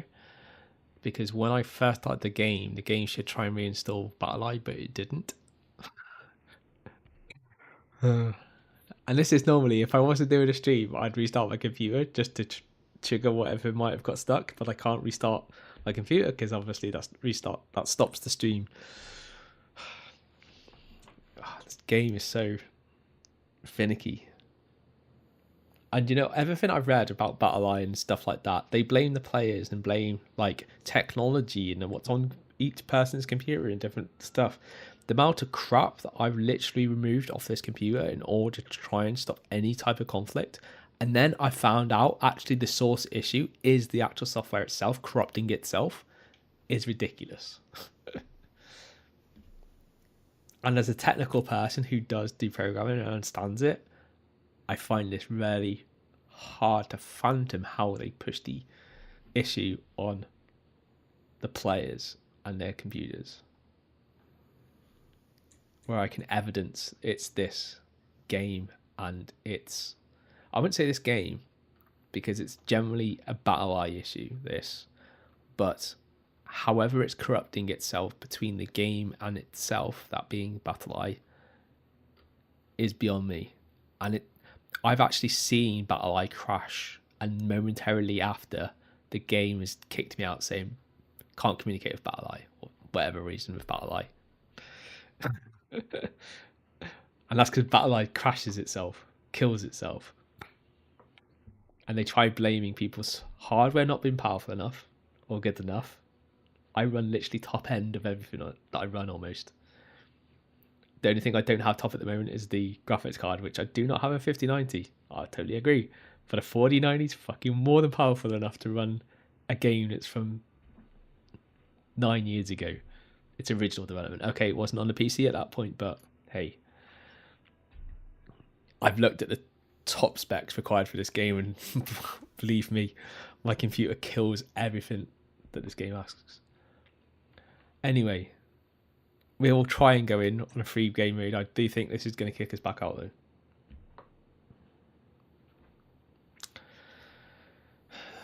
though. We'll find out. Like, if it's going to go into a kick fit, it'll probably do it for the first 5 minutes, if not minutes of us getting in. So that's what it normally does.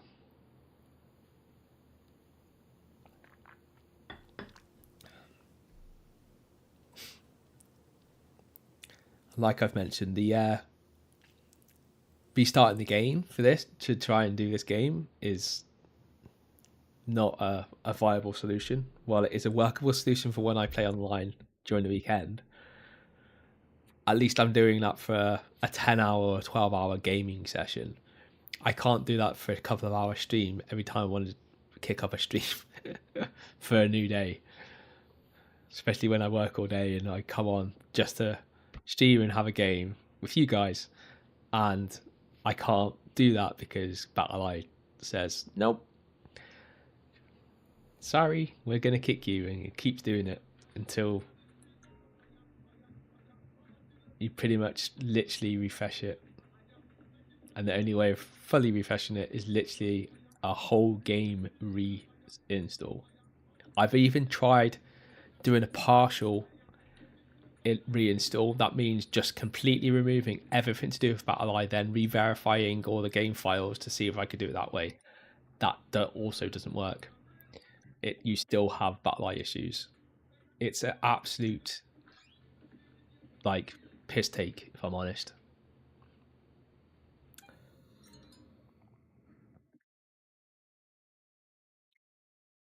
And I wonder why I don't play other games normally. Why I stick to EVE Online.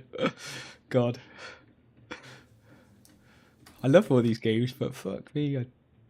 They're so annoying because of fucking cheaters. Cheaters weren't around. We'll have to puddle with bloody anti-cheat software that's just not fit for purpose. And cheaters still get around.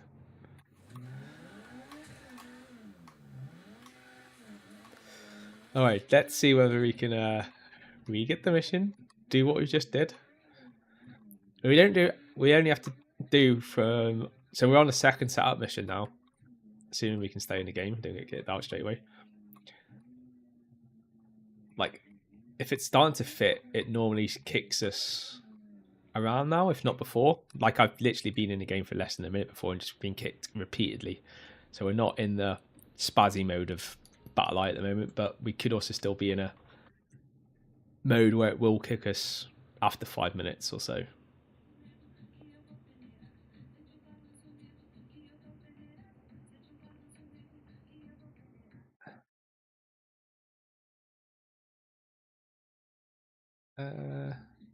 I just realised I didn't change us back to a private mode. We're on a public server at the moment.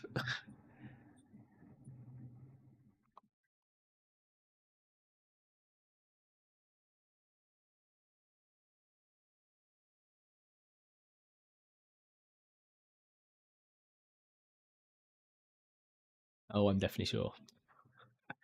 I'll play by myself. Less complicated.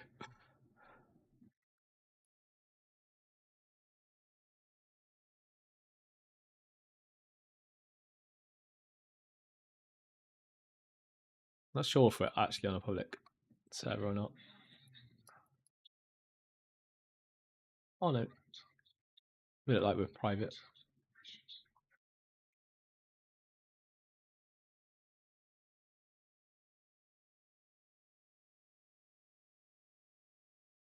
Yes, yes. Need to go get it terabyte. Need to go get the laptop. The setup of the setup.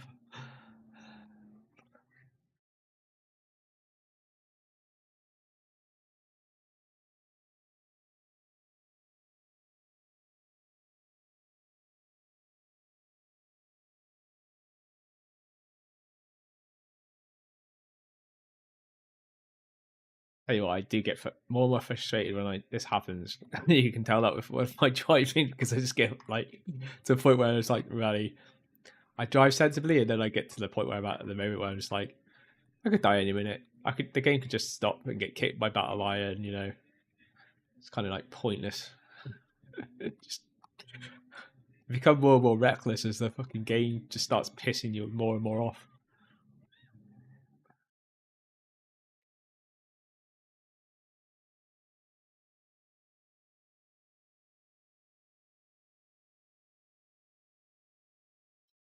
Okay, now I'm just getting bad.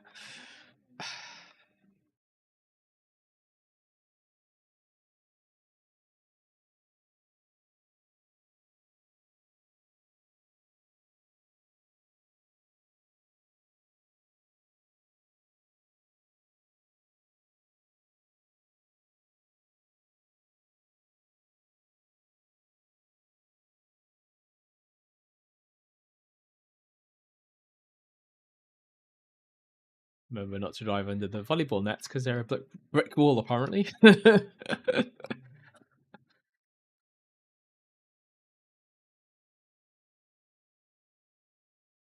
So we'll probably see this person in a different location, or you might do.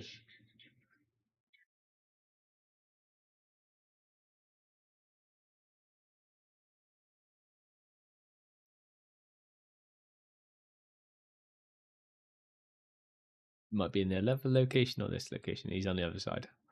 Here's the that kind of arcade that was there last time is now on this side. But it was last time I did it, and he wasn't on that side. He was on that side somewhere.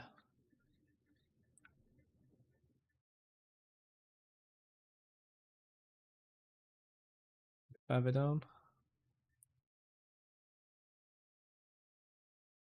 Oh yeah, last time I think he was on that one. Okay, give it another one then. We should see him somewhere.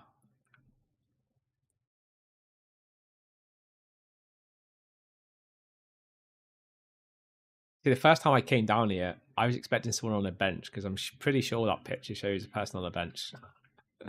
It's obviously generic, but it was only after a bit more eagle-eyeing that I realised, oh, is that him? Was that his laptop? Oh. Basically, what you're really looking for is a laptop with a guy next to it.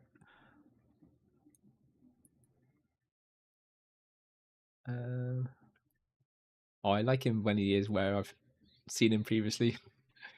When he's completely. So what would you see this like in the bottom right corner? You can see like the yellow triangle. Well, not triangle, should I say? Not triangle. It's not a triangle. It's a. I can't even remember the shape now. Not a square. A longer shape. Anyway, the yellow shape on the mini map, it's within that area. You should find a guy. So he could be on a bench, but if he's on a bench, there'd be a laptop next to him because essentially you should be able to grab it. It's not there. He's not on any of the arcades down there.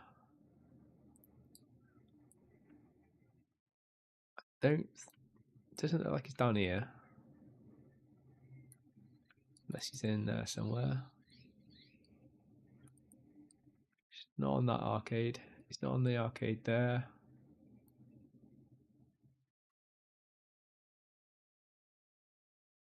Could be there, but he's not there. He can't be any further out. So he can't be any further than here, because this is as far as that line shows. I don't see any arcade machines or benches.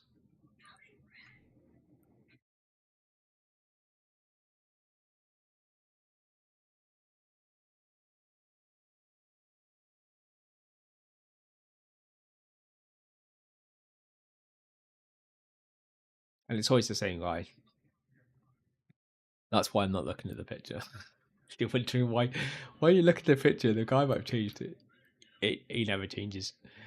It's always the same guy. His position changes, but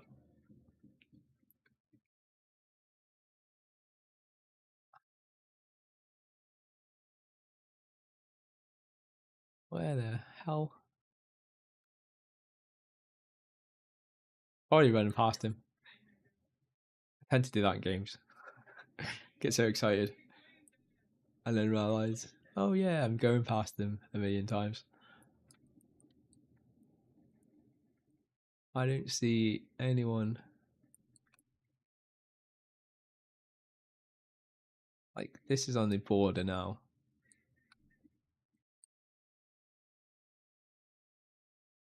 That's not him.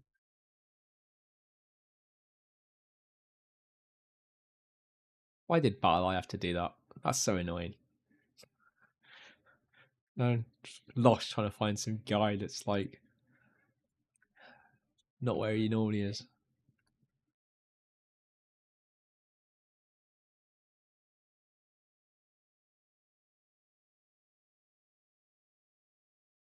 Actually, does look like a laptop there though. It is. Oh, maybe the guy has changed.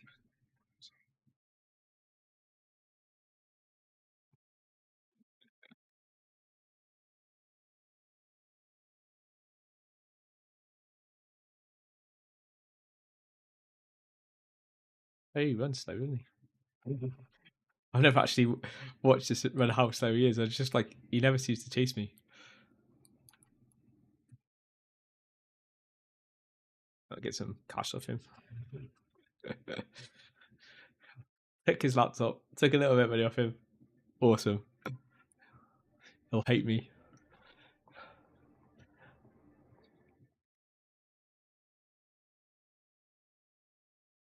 He always seems so far behind. I always like wondered, does he just stay there and get angry, or does he actually chase you? He does. He just runs like Miss Daisy.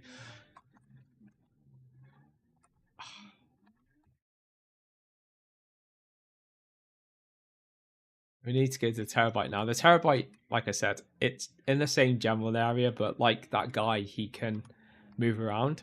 Apparently, that guy changes his top as well. Like that's the first time that guy had a different top off. I just now need to see whether or not it is a different picture. Oh, it is. Wow, it does change. Oh well. Now you know. Check the picture because apparently it does change. I've done it 3 times, and that's the first time, the 4th time I've ever done that, and yeah, it's the only time it's changed. Because every other time I've done it, it was exactly the same picture.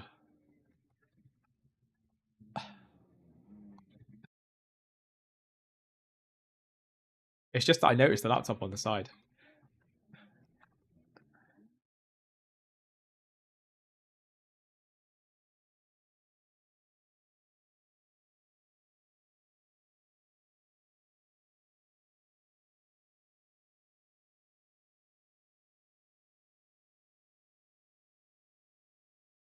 Not sure this is the best way to get into where he is.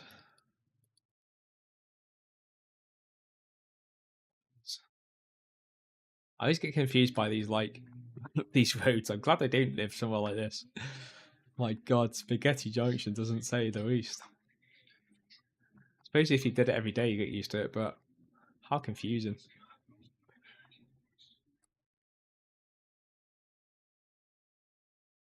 What, even the last one? Oh, this is the one. So this is where the other location is that I've done it before. This one is really awkward though, because there's actually nowhere to hide when you get that suicidal drone after you. And when I was doing it the first time, I kept doing it next to this. The thing is that blows up. So I think what I need to do is maybe blow it up before. If I blow it up now, then it can't blow me up. One thing I found is that. Oh, that's not on the tanker. Christ sakes. That's not the tanker.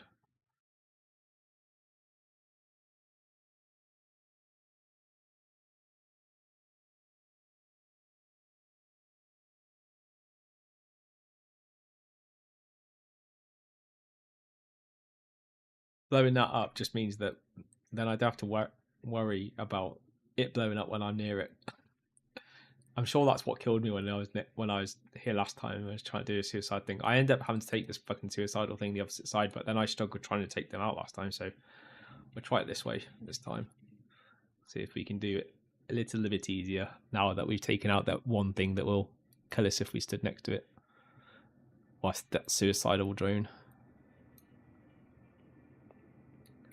Why does that drone always seem to spawn like literally so far away from the terabyte? The rest of them always come out the terabyte.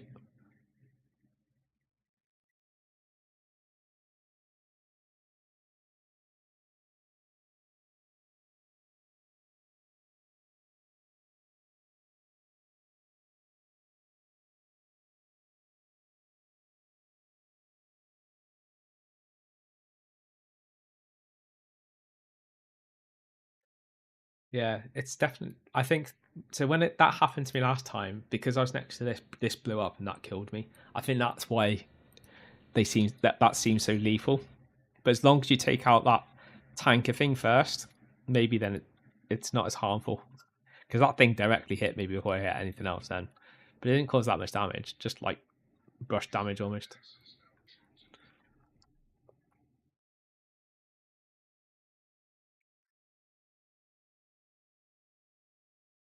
Get our hacking device again. Now we need to go back to go steal the train again. Rinse and repeat.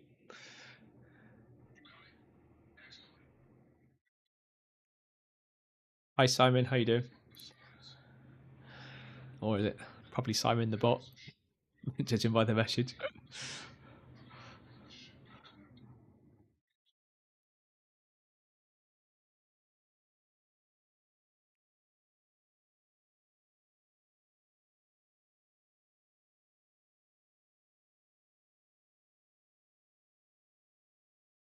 I don't have my anti-bot up at the moment because I don't have the chat thing set up working properly with the stream.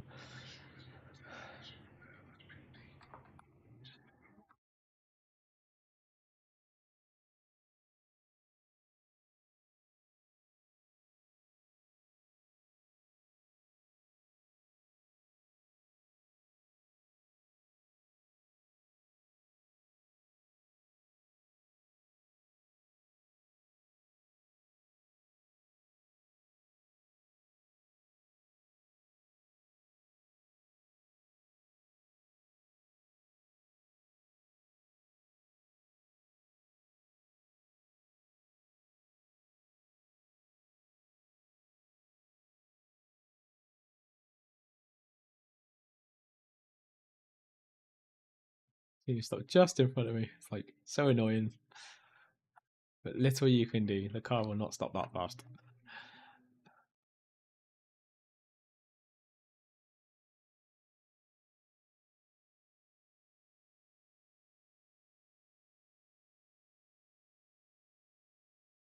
I'll park my car over here.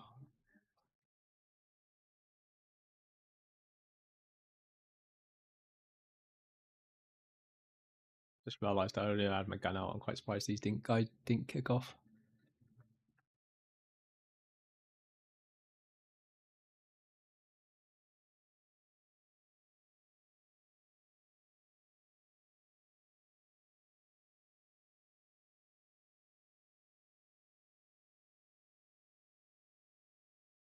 Shooting. Can't see them.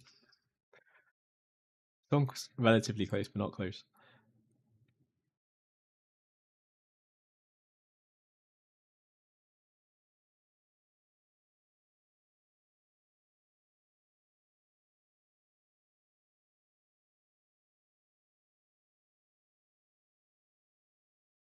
Say, I'm pretty sure he looks like he's over there.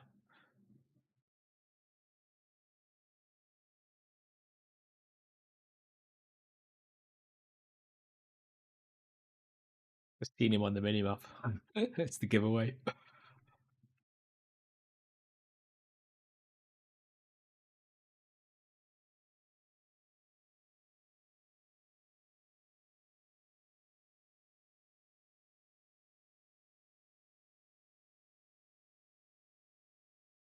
There is one thing about the mouse I've got. Like, I haven't up until recently. I haven't been used to being able to use the what they call like a throttle shift, which allows you to from high DPS kind of press a button that allows you to turn down the DPS just temporarily.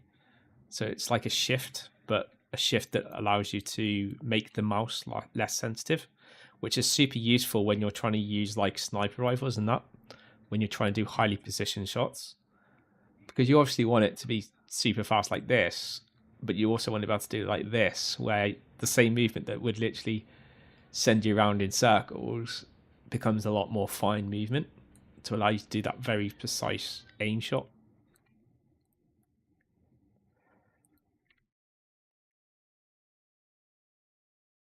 Oh, someone shooting at me. Where are you? It's on that balcony, isn't he? Tell.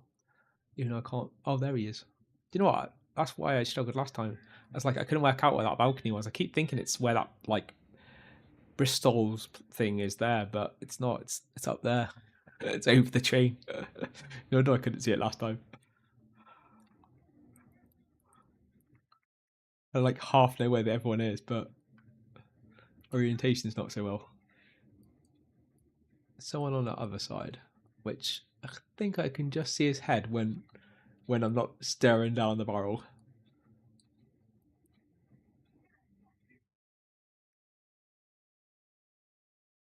Oh, it's just not quite high enough.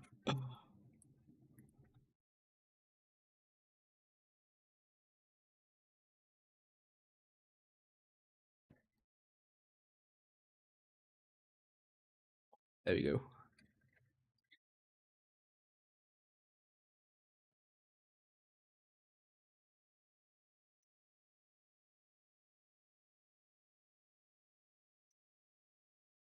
Some guy up there, which if we go over here, we should just about be able to see enough of his head. Or maybe not.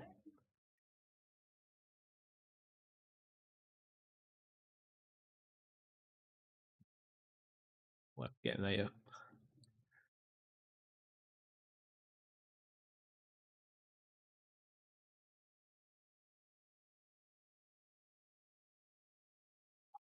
Like, do not get away from me. You find it a headline and you'll be able to get him then.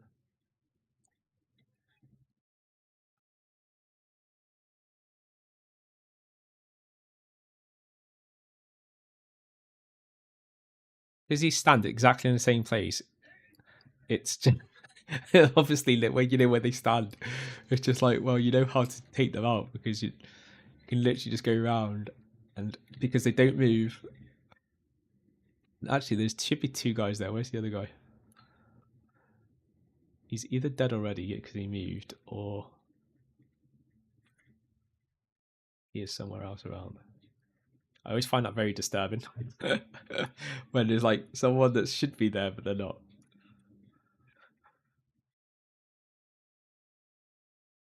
But that could just be because, like I mentioned yesterday, I swear there was less people there yesterday than there was last time we did this. Yet this time there seems like less people again. If you're wondering what I'm trying to do, I'm trying to find a key, which I can see on the mini map. Oh, there it is. I just couldn't see it in the real world, but I could see it in the mini map.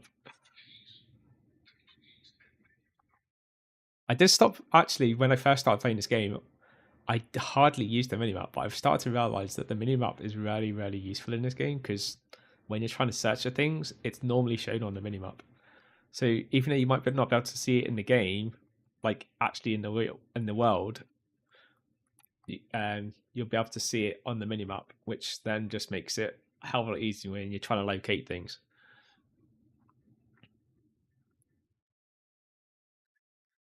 So let's get going.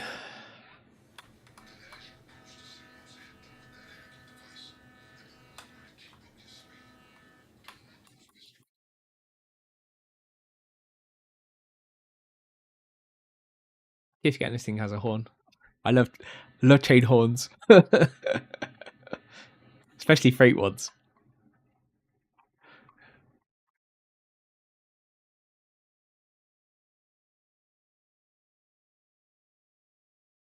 Boom! Get out of my way.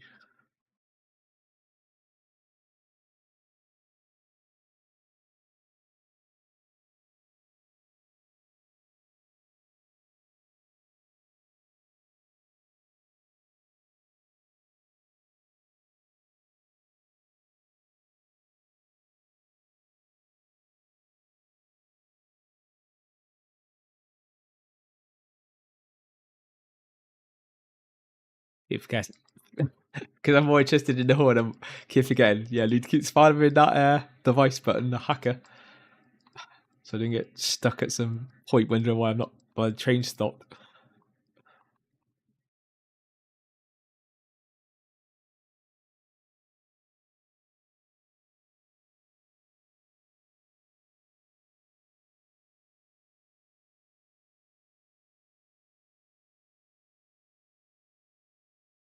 Please do not battle line me. If you battle line me now, I'm going to fry.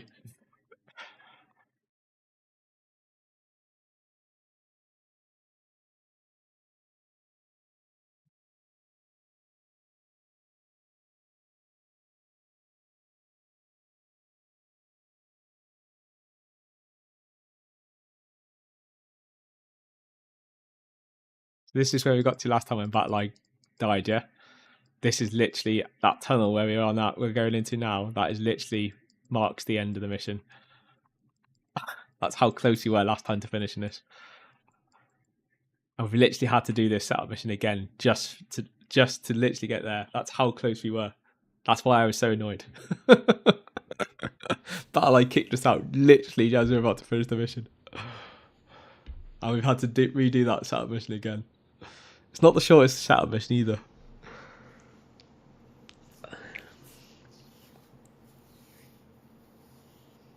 It's not hard, but it's not exactly the shortest thing to be doing. Considering you have to repeat it. This is why it takes me hours sometimes just to get set up missions. Repeat the mission, because Battle Line decides to kick you.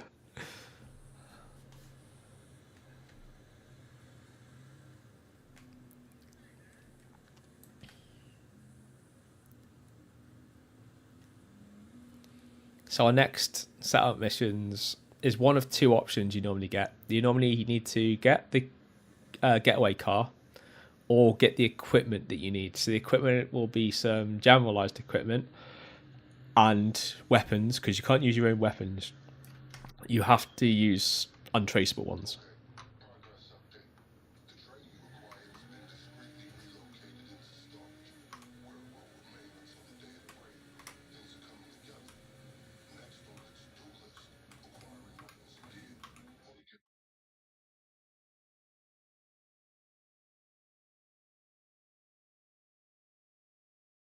Actually, I wonder which way. I'm thinking the other way might be faster, but how far are we around? Oh, we're not. I was thinking we're much further away around the map than where we are, but it might have been faster to go the other way.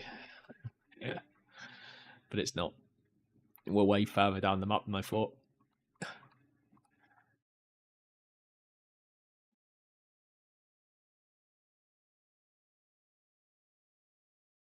Squeezy. not left tap there. That's literally forced my way through. Apparently in the UK, there's a new trend that's going around that I've heard with some extremists, I would say. Extremist car enthusiasts. Something called swimming. And it's essentially doing not what I'm doing exactly now of hitting the cars, but essentially trying to go as fast as you can in between cars like this. But imagine that in real life. It's absolutely crazy. Go check out someone called Mark with the UK's most dangerous wanted driver. You'll see it at the moment on YouTube. And where did that car come from? That was not there. Weird. And yeah, watch that YouTube video, mate. Honestly, it's absolutely crazy. And Mark, who is very much has tons of Lamborghinis and is used to speed and stuff like that. I've never seen a guy that looked as terrified as he did. He was in a car with this guy when he was literally. This guy does not like to be overtaken. He refuses to be overtaken. And he got overtaken on the motorway while he was speaking to Mark, and he literally just went. He went. What I'd say is like a red mode, and literally, while Mark was in the car, decided he was literally going to go rogue. And potentially, it's hard to tell whether it was a bit of applause for the video, but potentially could have even ended up in a car police chase. It was that crazy.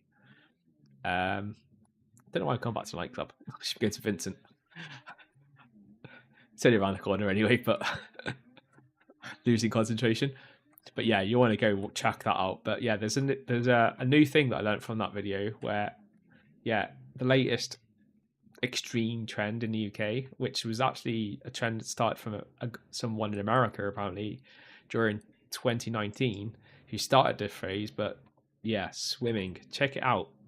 It's extreme kind of real life car mental people who like to drive fast between cars through the smallest, tightest, fastest gap they could possibly find, apparently. And they do it purely for the adrenaline rush. Wonder if they ever played GTA.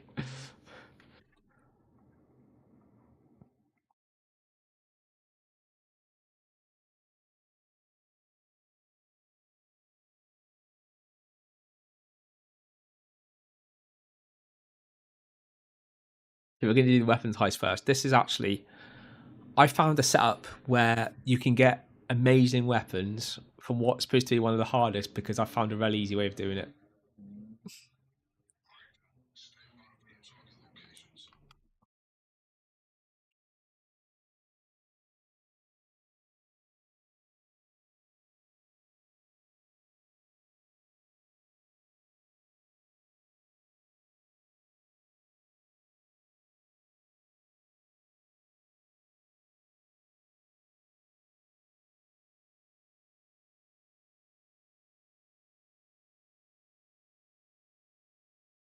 Oh, and I do this mission as well. Loud and proud.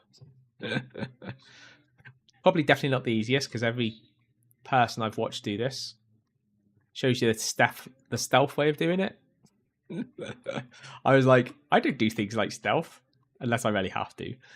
Now this I tried doing loud mode and did it straight away first time. So I was like, this is really easy, not hard at all. And ever since then, I've just like, I've done the setup and the actual missions, so it's set up so you can do it loud. You definitely need the weapons and go to these locations though to get the kind of setup that I've got to do this, which makes it easy. You can get shitty weapons and a shitty car, and even like a car that's supposed to be better than the one I actually get. I got hold of it, but I was not impressed with it, what its capabilities were, and I was just like, this is too slow. Like, it might be completely bulletproof. and unbreakable, but it's slow, it's crap, it's not how I like to go. Like I like fast, furiously ride. Hence why I've got something like I've got at the moment. I also have my police car, which I absolutely love, but I've had this like for a day and a half now, and I just love this thing because it's just brute speed. And when you're trying to get away from people, they just can't catch you in this thing. Now, when I made it bulletproof, which I pretty much did just straight away when I modded it, yeah, it just makes it such a great vehicle. The only thing it's not good for is what we're doing right now is a bit of off-road. So if I do off-road stuff, I normally get the police car. But I did this the other day in this, so I'm quietly okay. I'm comfortable doing what we're doing at the moment. If I was doing something a bit more extreme that needed me to be out in here all the time and stuff, then I would pick up my other car. But I did this only yesterday with this car, and I was like, yeah, this car is okay for doing this.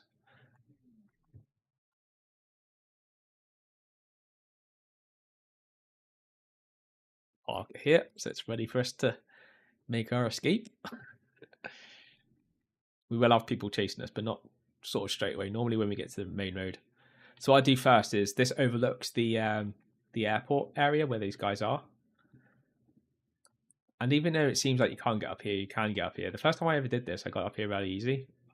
I found recently, not sure whether they realise what I'm doing and tried to stop me, but it has been a little bit harder to get up on this rock. But once you're up on this rock, all you then need is a sniper rifle.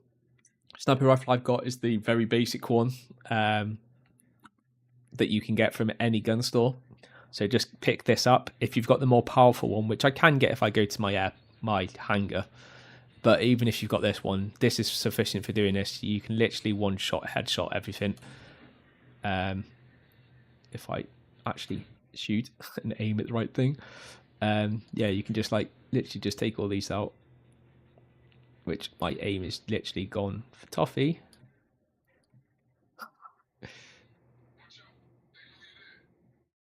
I think, do you know why? It's because my hair is slightly off and it should be normally in the very center. I think this game's slightly lost it a bit. They're normally dead by now. So because I haven't taken them out straight away, because my aim is slightly off, I could have some vehicle up my ass in any second. They're normally all dead by now. One guy up there. There's one guy here.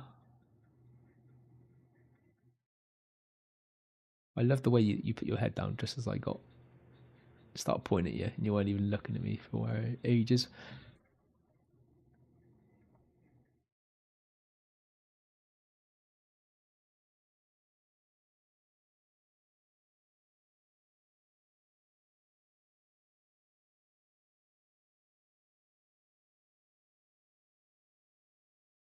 Yeah, you can't see it, but what I have on my monitor has something called a game mode, which allows me to put hair on it.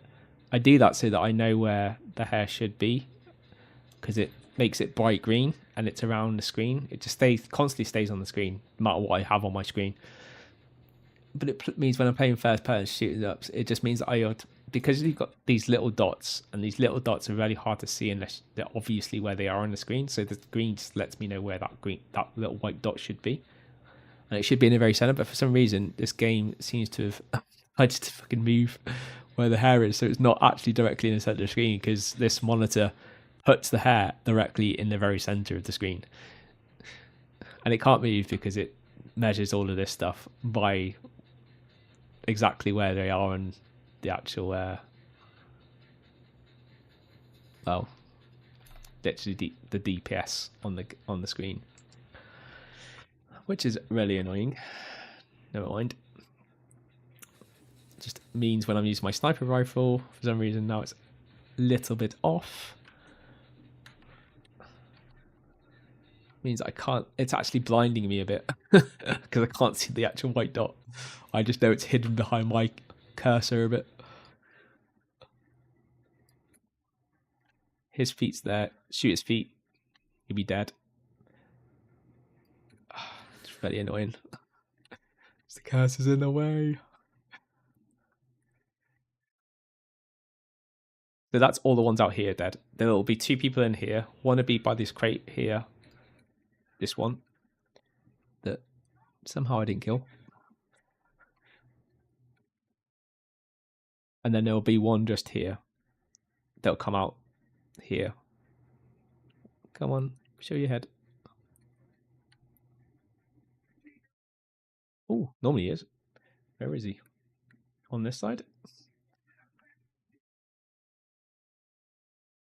Yep, on this side. This guy here is actually normally on the other side. So he could either be there, but you normally see him just on, like, standing here, and he'll normally pop out here. And every time I've come here, that's where he is. The one time I get to show someone, as usual, they're on the other side.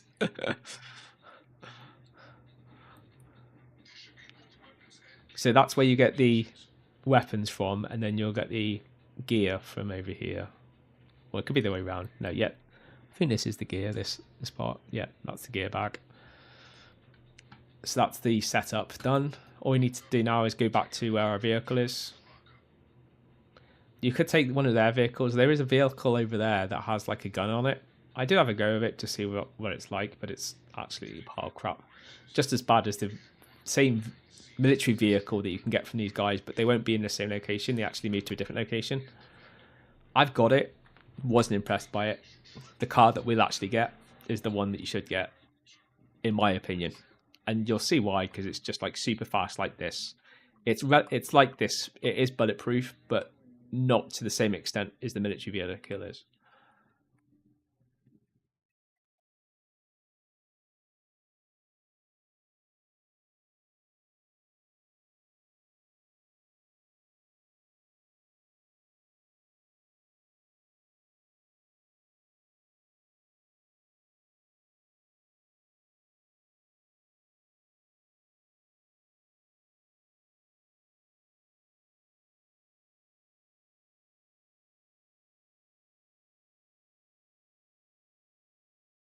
I always find the trick with that as well is aim towards the way that you want them to go, but know that you're going to go the opposite way, and then you can usually get past them. The one time I go again to show someone, it doesn't quite work. But we're in a bulletproof car anyway, so we're okay. But yeah, normally the same with police cars as well. Normally lead them one way, but with the setup that you're going to go the other way. And most of the time it works. The odd time like that, you might get slightly caught by it.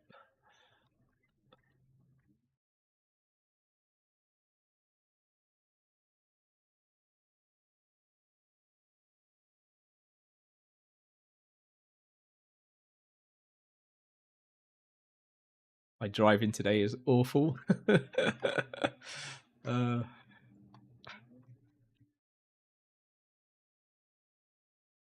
Everyone has a bad day. My day is today.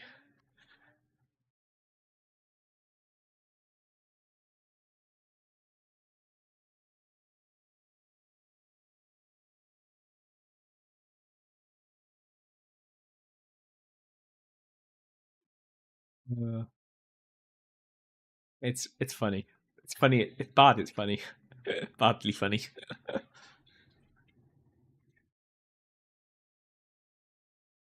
Yeah. So once you've dropped everything in, this is the one mission where you have to confirm, along with the next one, that these are the items you want to get, because you can go out and get all the gear from all the different groups. However, this, in my opinion, is definitely the best weapon set that you can pick up if you want to go loud and proud. And as I'm doing loud and proud, it's the best setup for me. So we'll just confirm this.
If you're wondering what I'm doing, by the way, I'm just realised that I might have set up the YouTube side of things with a private startup.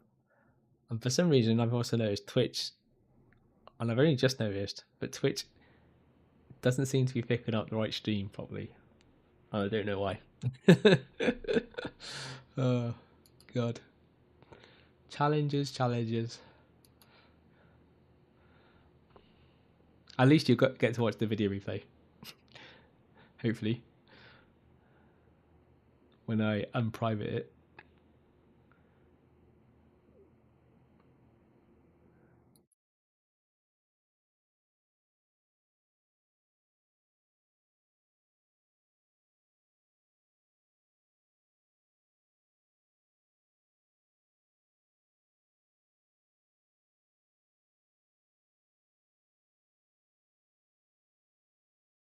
Okay, Dokley. We are almost there.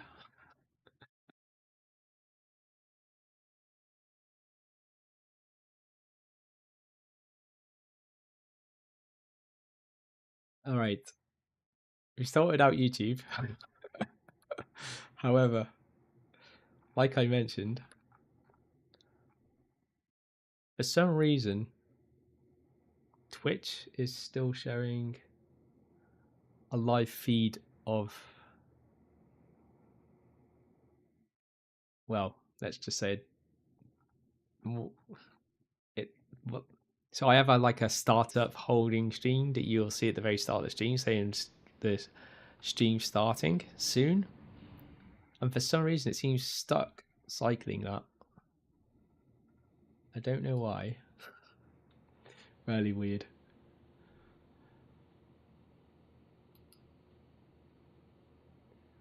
Let's just go down.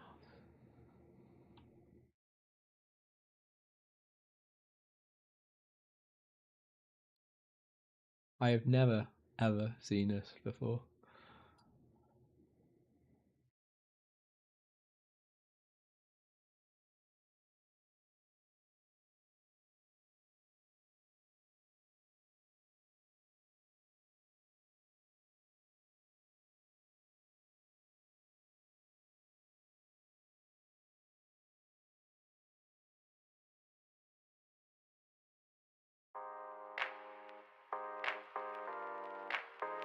Anyway, we'll turn on some music and we'll. So I just realised that was off. We're having a mare of a first return of the stream since we've moved streaming software. For some reason, Twitch is just not showing stuff. Like you can actually, for some reason you can even hear me, but it's the visual is still showing the same stuff as it was before, and I don't know why it's not changed what it's showing. Very weird.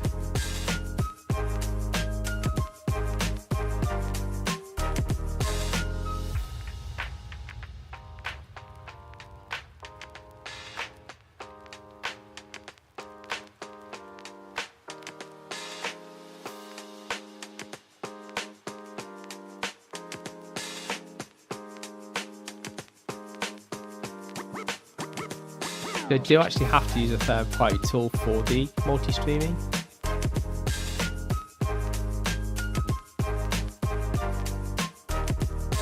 But it makes no sense as to why it's not showing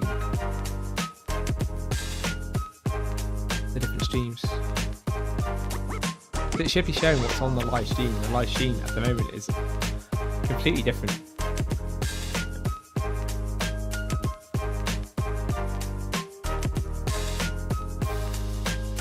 Maybe it looked different on the recording. I'm hoping it's just a glitch.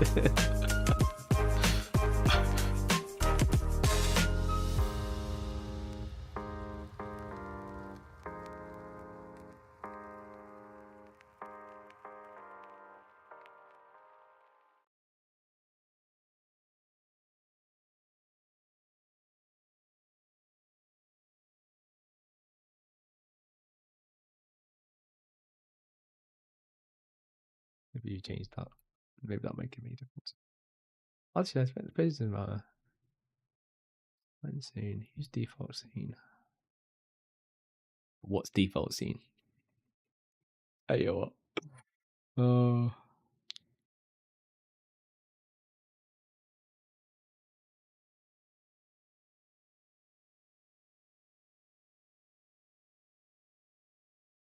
I need to start moving soon as the gamer kicked me for being inactive. This game's like super sensitive to everything. Doesn't like you staying in a game and not doing anything.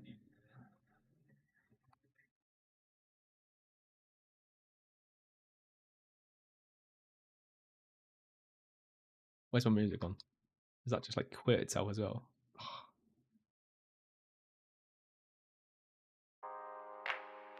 Why is that? Like, tell you what, everything's testing me today.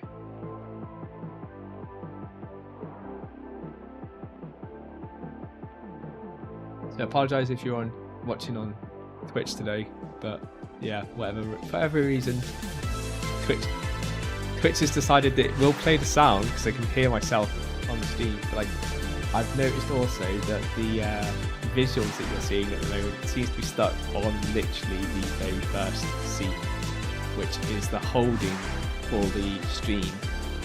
However, if you do want to catch out the stream and you can't, and you do see that screen, then you can check us out. Even though I shouldn't say this, but you can check us out on the other platforms. So I did say it. So Twitch, you can't do anything to promote another platform. I'm just saying I'm available on another platform that is available in the About section below.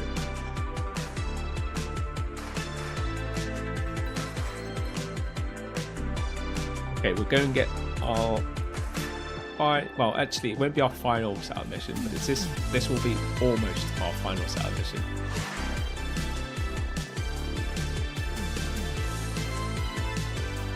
I've just noticed we're in a public server. So I've seen someone in a helicopter who's clearly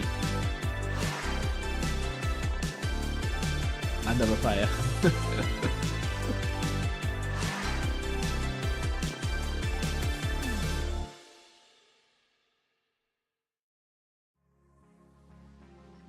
This is another problem I found as well with streaming since I've had to change Streamlabs. I had so much confidence in Streamlabs just doing what it said on the tin, and it did. I had very few problems. Now and again I had some slight issues with the sound being the right levels, but other than that, it was generally always pretty reliable. This software, well, it has some challenges. Even when you think the stream's up, and I did do some very basic, oh yes it's there and it's fine and it looks okay, and the sound wasn't working at first, but I made slight adjustments and then got it working, which is also very finicky because I seem to have to keep switching between two things to get it to work, and it never consistently seems to work in the same settings. Yeah.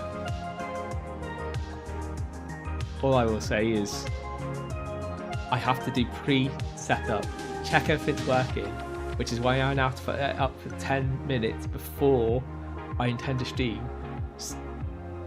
So I'll be still starting the streams at 8, but I'm going to have to use up 10 minutes just to get things set up, confirm that everything's working correct, and then hope that when I go to change scenes, everything carries on working, because I can't keep going back every time I press something on my Stream Deck to confirm that the stream's actually doing what it's supposed to do. So I apologise. I will work through these issues and try and find more consistency. But it's, all I can say is it's challenging. Oh my god, I do not want matchmaking open. Like, ignore feck off. Nicely. Why is it? I don't want people to join. For sakes. Can I exit? There's no way of getting out of this now.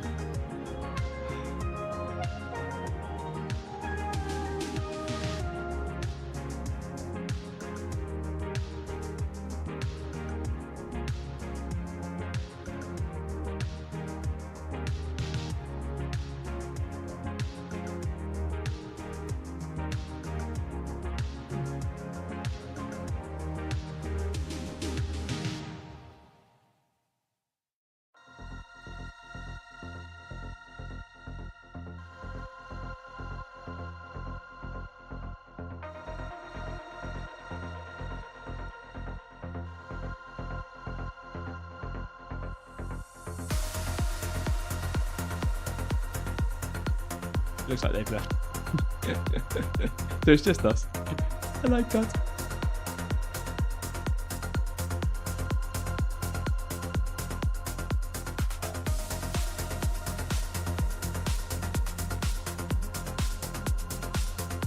I wouldn't know why anyone would join a setup anyway. Like,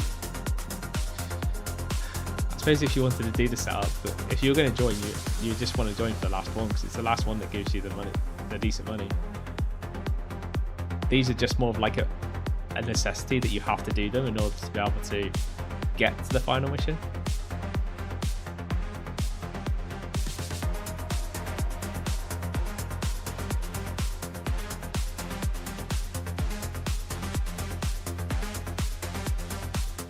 That wasn't holding the line, it's easy just to go around the outside.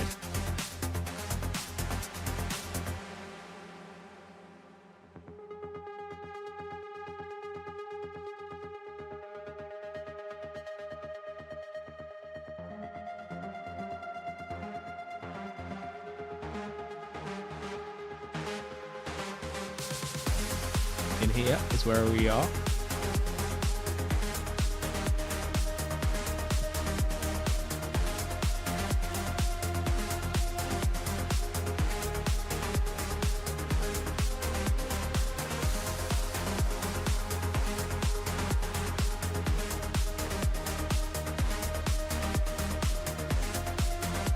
So this is like the other one. Essentially, it's easier to snipe off the distance, shoot everyone dead, and then go in there and clear up the few stragglers that you can't snipe.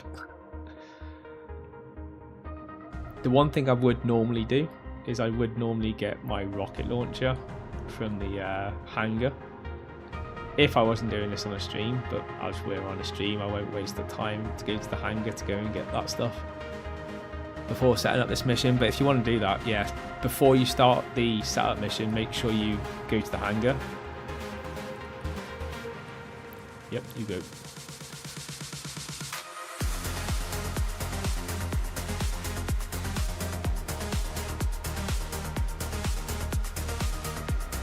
So effectively there is a helicopter running around somewhere here, which you didn't see before actually.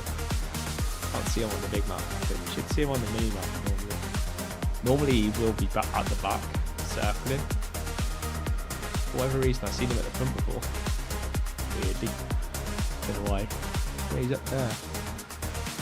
I don't know why he's there, but he will start attacking us when we start taking these guys out. That's what normally happens.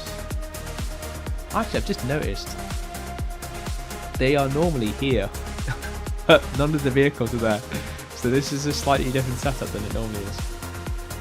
Where are they?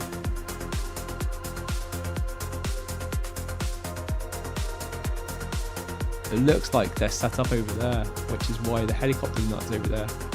Oh, it's the first time they've moved. Everything I've done today is like they've consistently always been over here, but just automatically come over here, and I didn't even realise they are not actually here as such. They've slightly moved. That's annoying. That doesn't have the same overlook watch, which makes this, well, made it a lot easier. Should still be relatively easy. We'll take out the helicopter first though, because that would be the most annoying thing to take out, and then we'll take out the rest.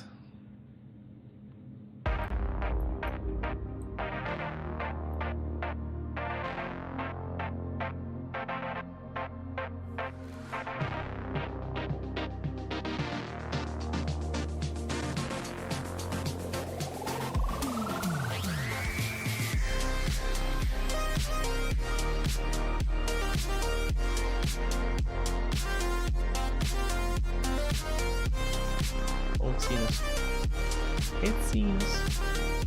Come closer.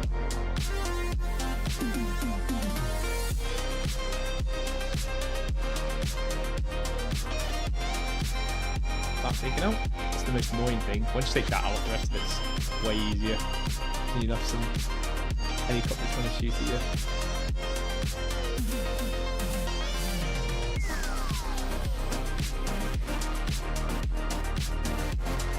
Taking all these guys out. because these guys do not have sniper rifles, so you can literally just pick them off from distance.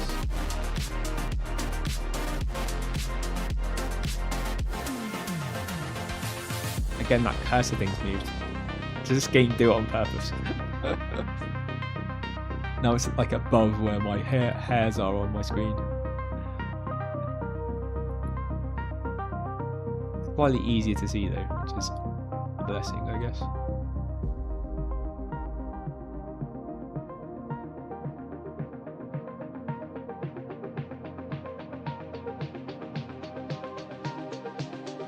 Guy is shooting from in the car.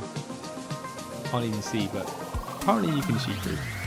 Like I said, cars in this game just do not try hiding behind them. They do nothing to protect you.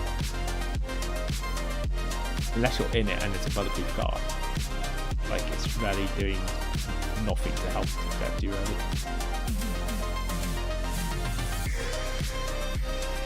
I can just about see a person through that car then. It's more of a shadow and silhouette than anything. Can't like see where that person is, but I'm guessing that you can see it up 10 red. That lets you know that you're on a target. How would you like to scan? Because if you can just scan across the horizon and not see it turn red, then you know you're enemy free.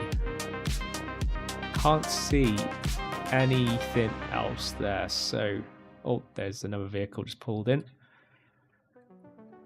These will dry up in the end. They won't, like, there's only so many vehicles they send out in and then they stop coming.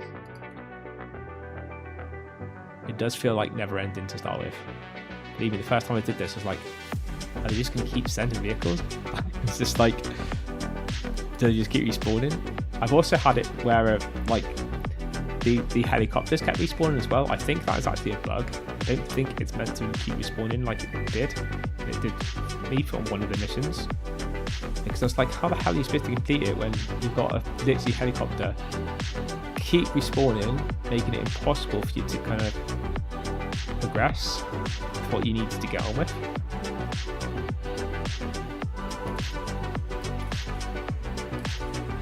I can't really get through that. There's like some person behind that vehicle shooting through it, and again, can't really see hit them because I can't see them or see them. It's more like, yep, my dot turns red. Apart from that guy's head is just at the very top of that roof. I'm not sure if I see a blue thing then. Nope, couldn't have done. Didn't think I did. No, I did. The blue dot of RP shows that you've killed someone.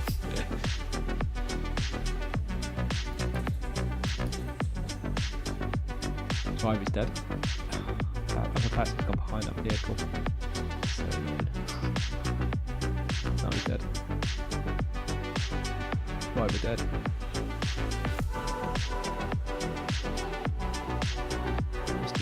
Yep.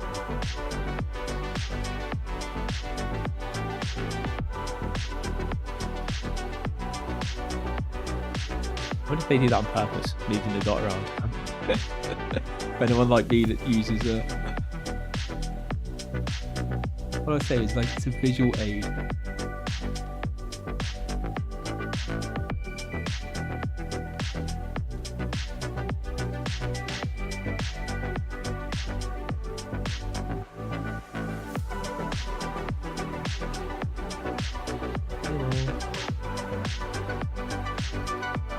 I see this one in the background as well.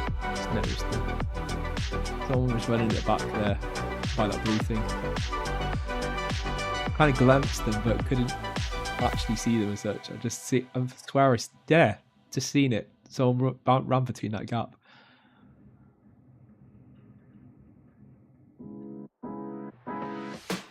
I think the vehicles have stopped turning out though. See how many vehicles? They've started despawning actually. When you look away and you come back, despawn vehicles. I've noticed it only does it though when you look away. But I think it stopped spawning the vehicle now, so we should be good to go over there. You don't want to go over too early when when the vehicles are spawning, you just want to keep taking them out from distance. It's just less complicated. But once they start spawning, you can go over and then you're alright.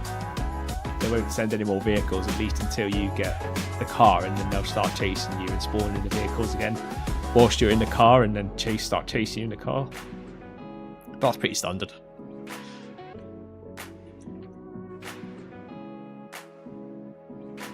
I hear someone. I hear but don't see. Just need to get close enough before I start getting shot up.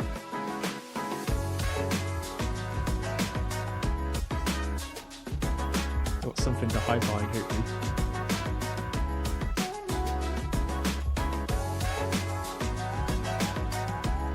I want to play with you. I don't want to play, I just want to kill you. Like, it's a bit different, I guess. I want to show your head. His head is just as I press fire. There you go. Man down, man down. Who will you shoot at?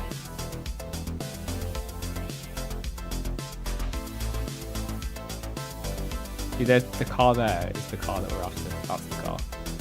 We just need to shoot all these guys out first. I have tried to get in the car before and just try and rush the car to get in it, but yeah, that didn't end too well.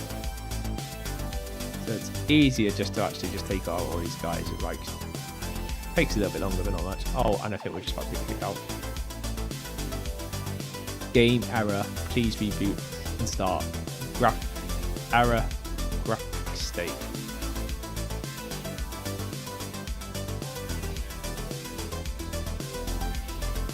Awesome. I think that's crashed a few things. Oh. Anyway. That also killed the stream.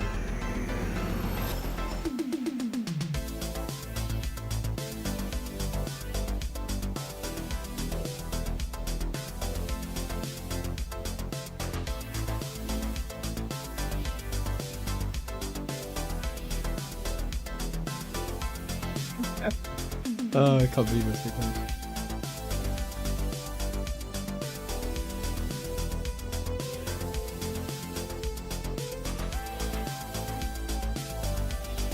Yes, so that is going to be the end of the stream because, well, essentially we've run into even more issues. This actually looks like a computer side on my side. I think the NVIDIA graphics driver decided to have a spazzy because I did get an out-game kind of graphics error that happened, which somehow it seemed to have frozen OBS, and OBS, at least from my preview perspective, looks like it's froze on the game. However, I've just checked the YouTube stream, and the YouTube stream is actually still going the stream with the camera and everything going, although obviously the game's crashed, so you're just seeing a kind of fallback screen. But yeah, it is what it is. We have slightly gone over anyway. We are supposed to finish stream at 10 o'clock, but because we ran a bit late and I've had a few issues and explained a few things, I thought I'd carry on gaming a bit longer. But I think we are now at 11 o'clock, so we will call that it there. Thank you very much for joining us today on today's stream. If you do obviously love the content that I'm trying to push out, then do please consider subscribing. It just helps me understand whether, obviously, firstly, you like the content, but secondly, well, you'll get the notifications and stuff when we go live next time. So, yep, check that out. And thank you very much for watching. Thank you, and I will see you either tomorrow if I do get time. I think I might try and put a stream up tomorrow because we've had some issues, so I might just try and see if we can do another stream and hopefully improve a few things because Twitch seems to have had a bit of a spaz today. Also, the game's had its normal issues and various different other things. You know how it is, this whole streaming malarkey. It's hard work. it's a lot of fun, but it's hard work. Trying to online stream, wow. Like, I thought this would be easier in some ways than doing normal content that I'm used to on YouTube. However, online streaming is another level of complexity. You're constantly firefighting and troubleshooting so many issues. either with the stream, with the game that you're trying to run that has issues, if you're doing it online. It's fun, but it's challenging. Thank you very much for today, and have a lovely evening. Until next time, live out.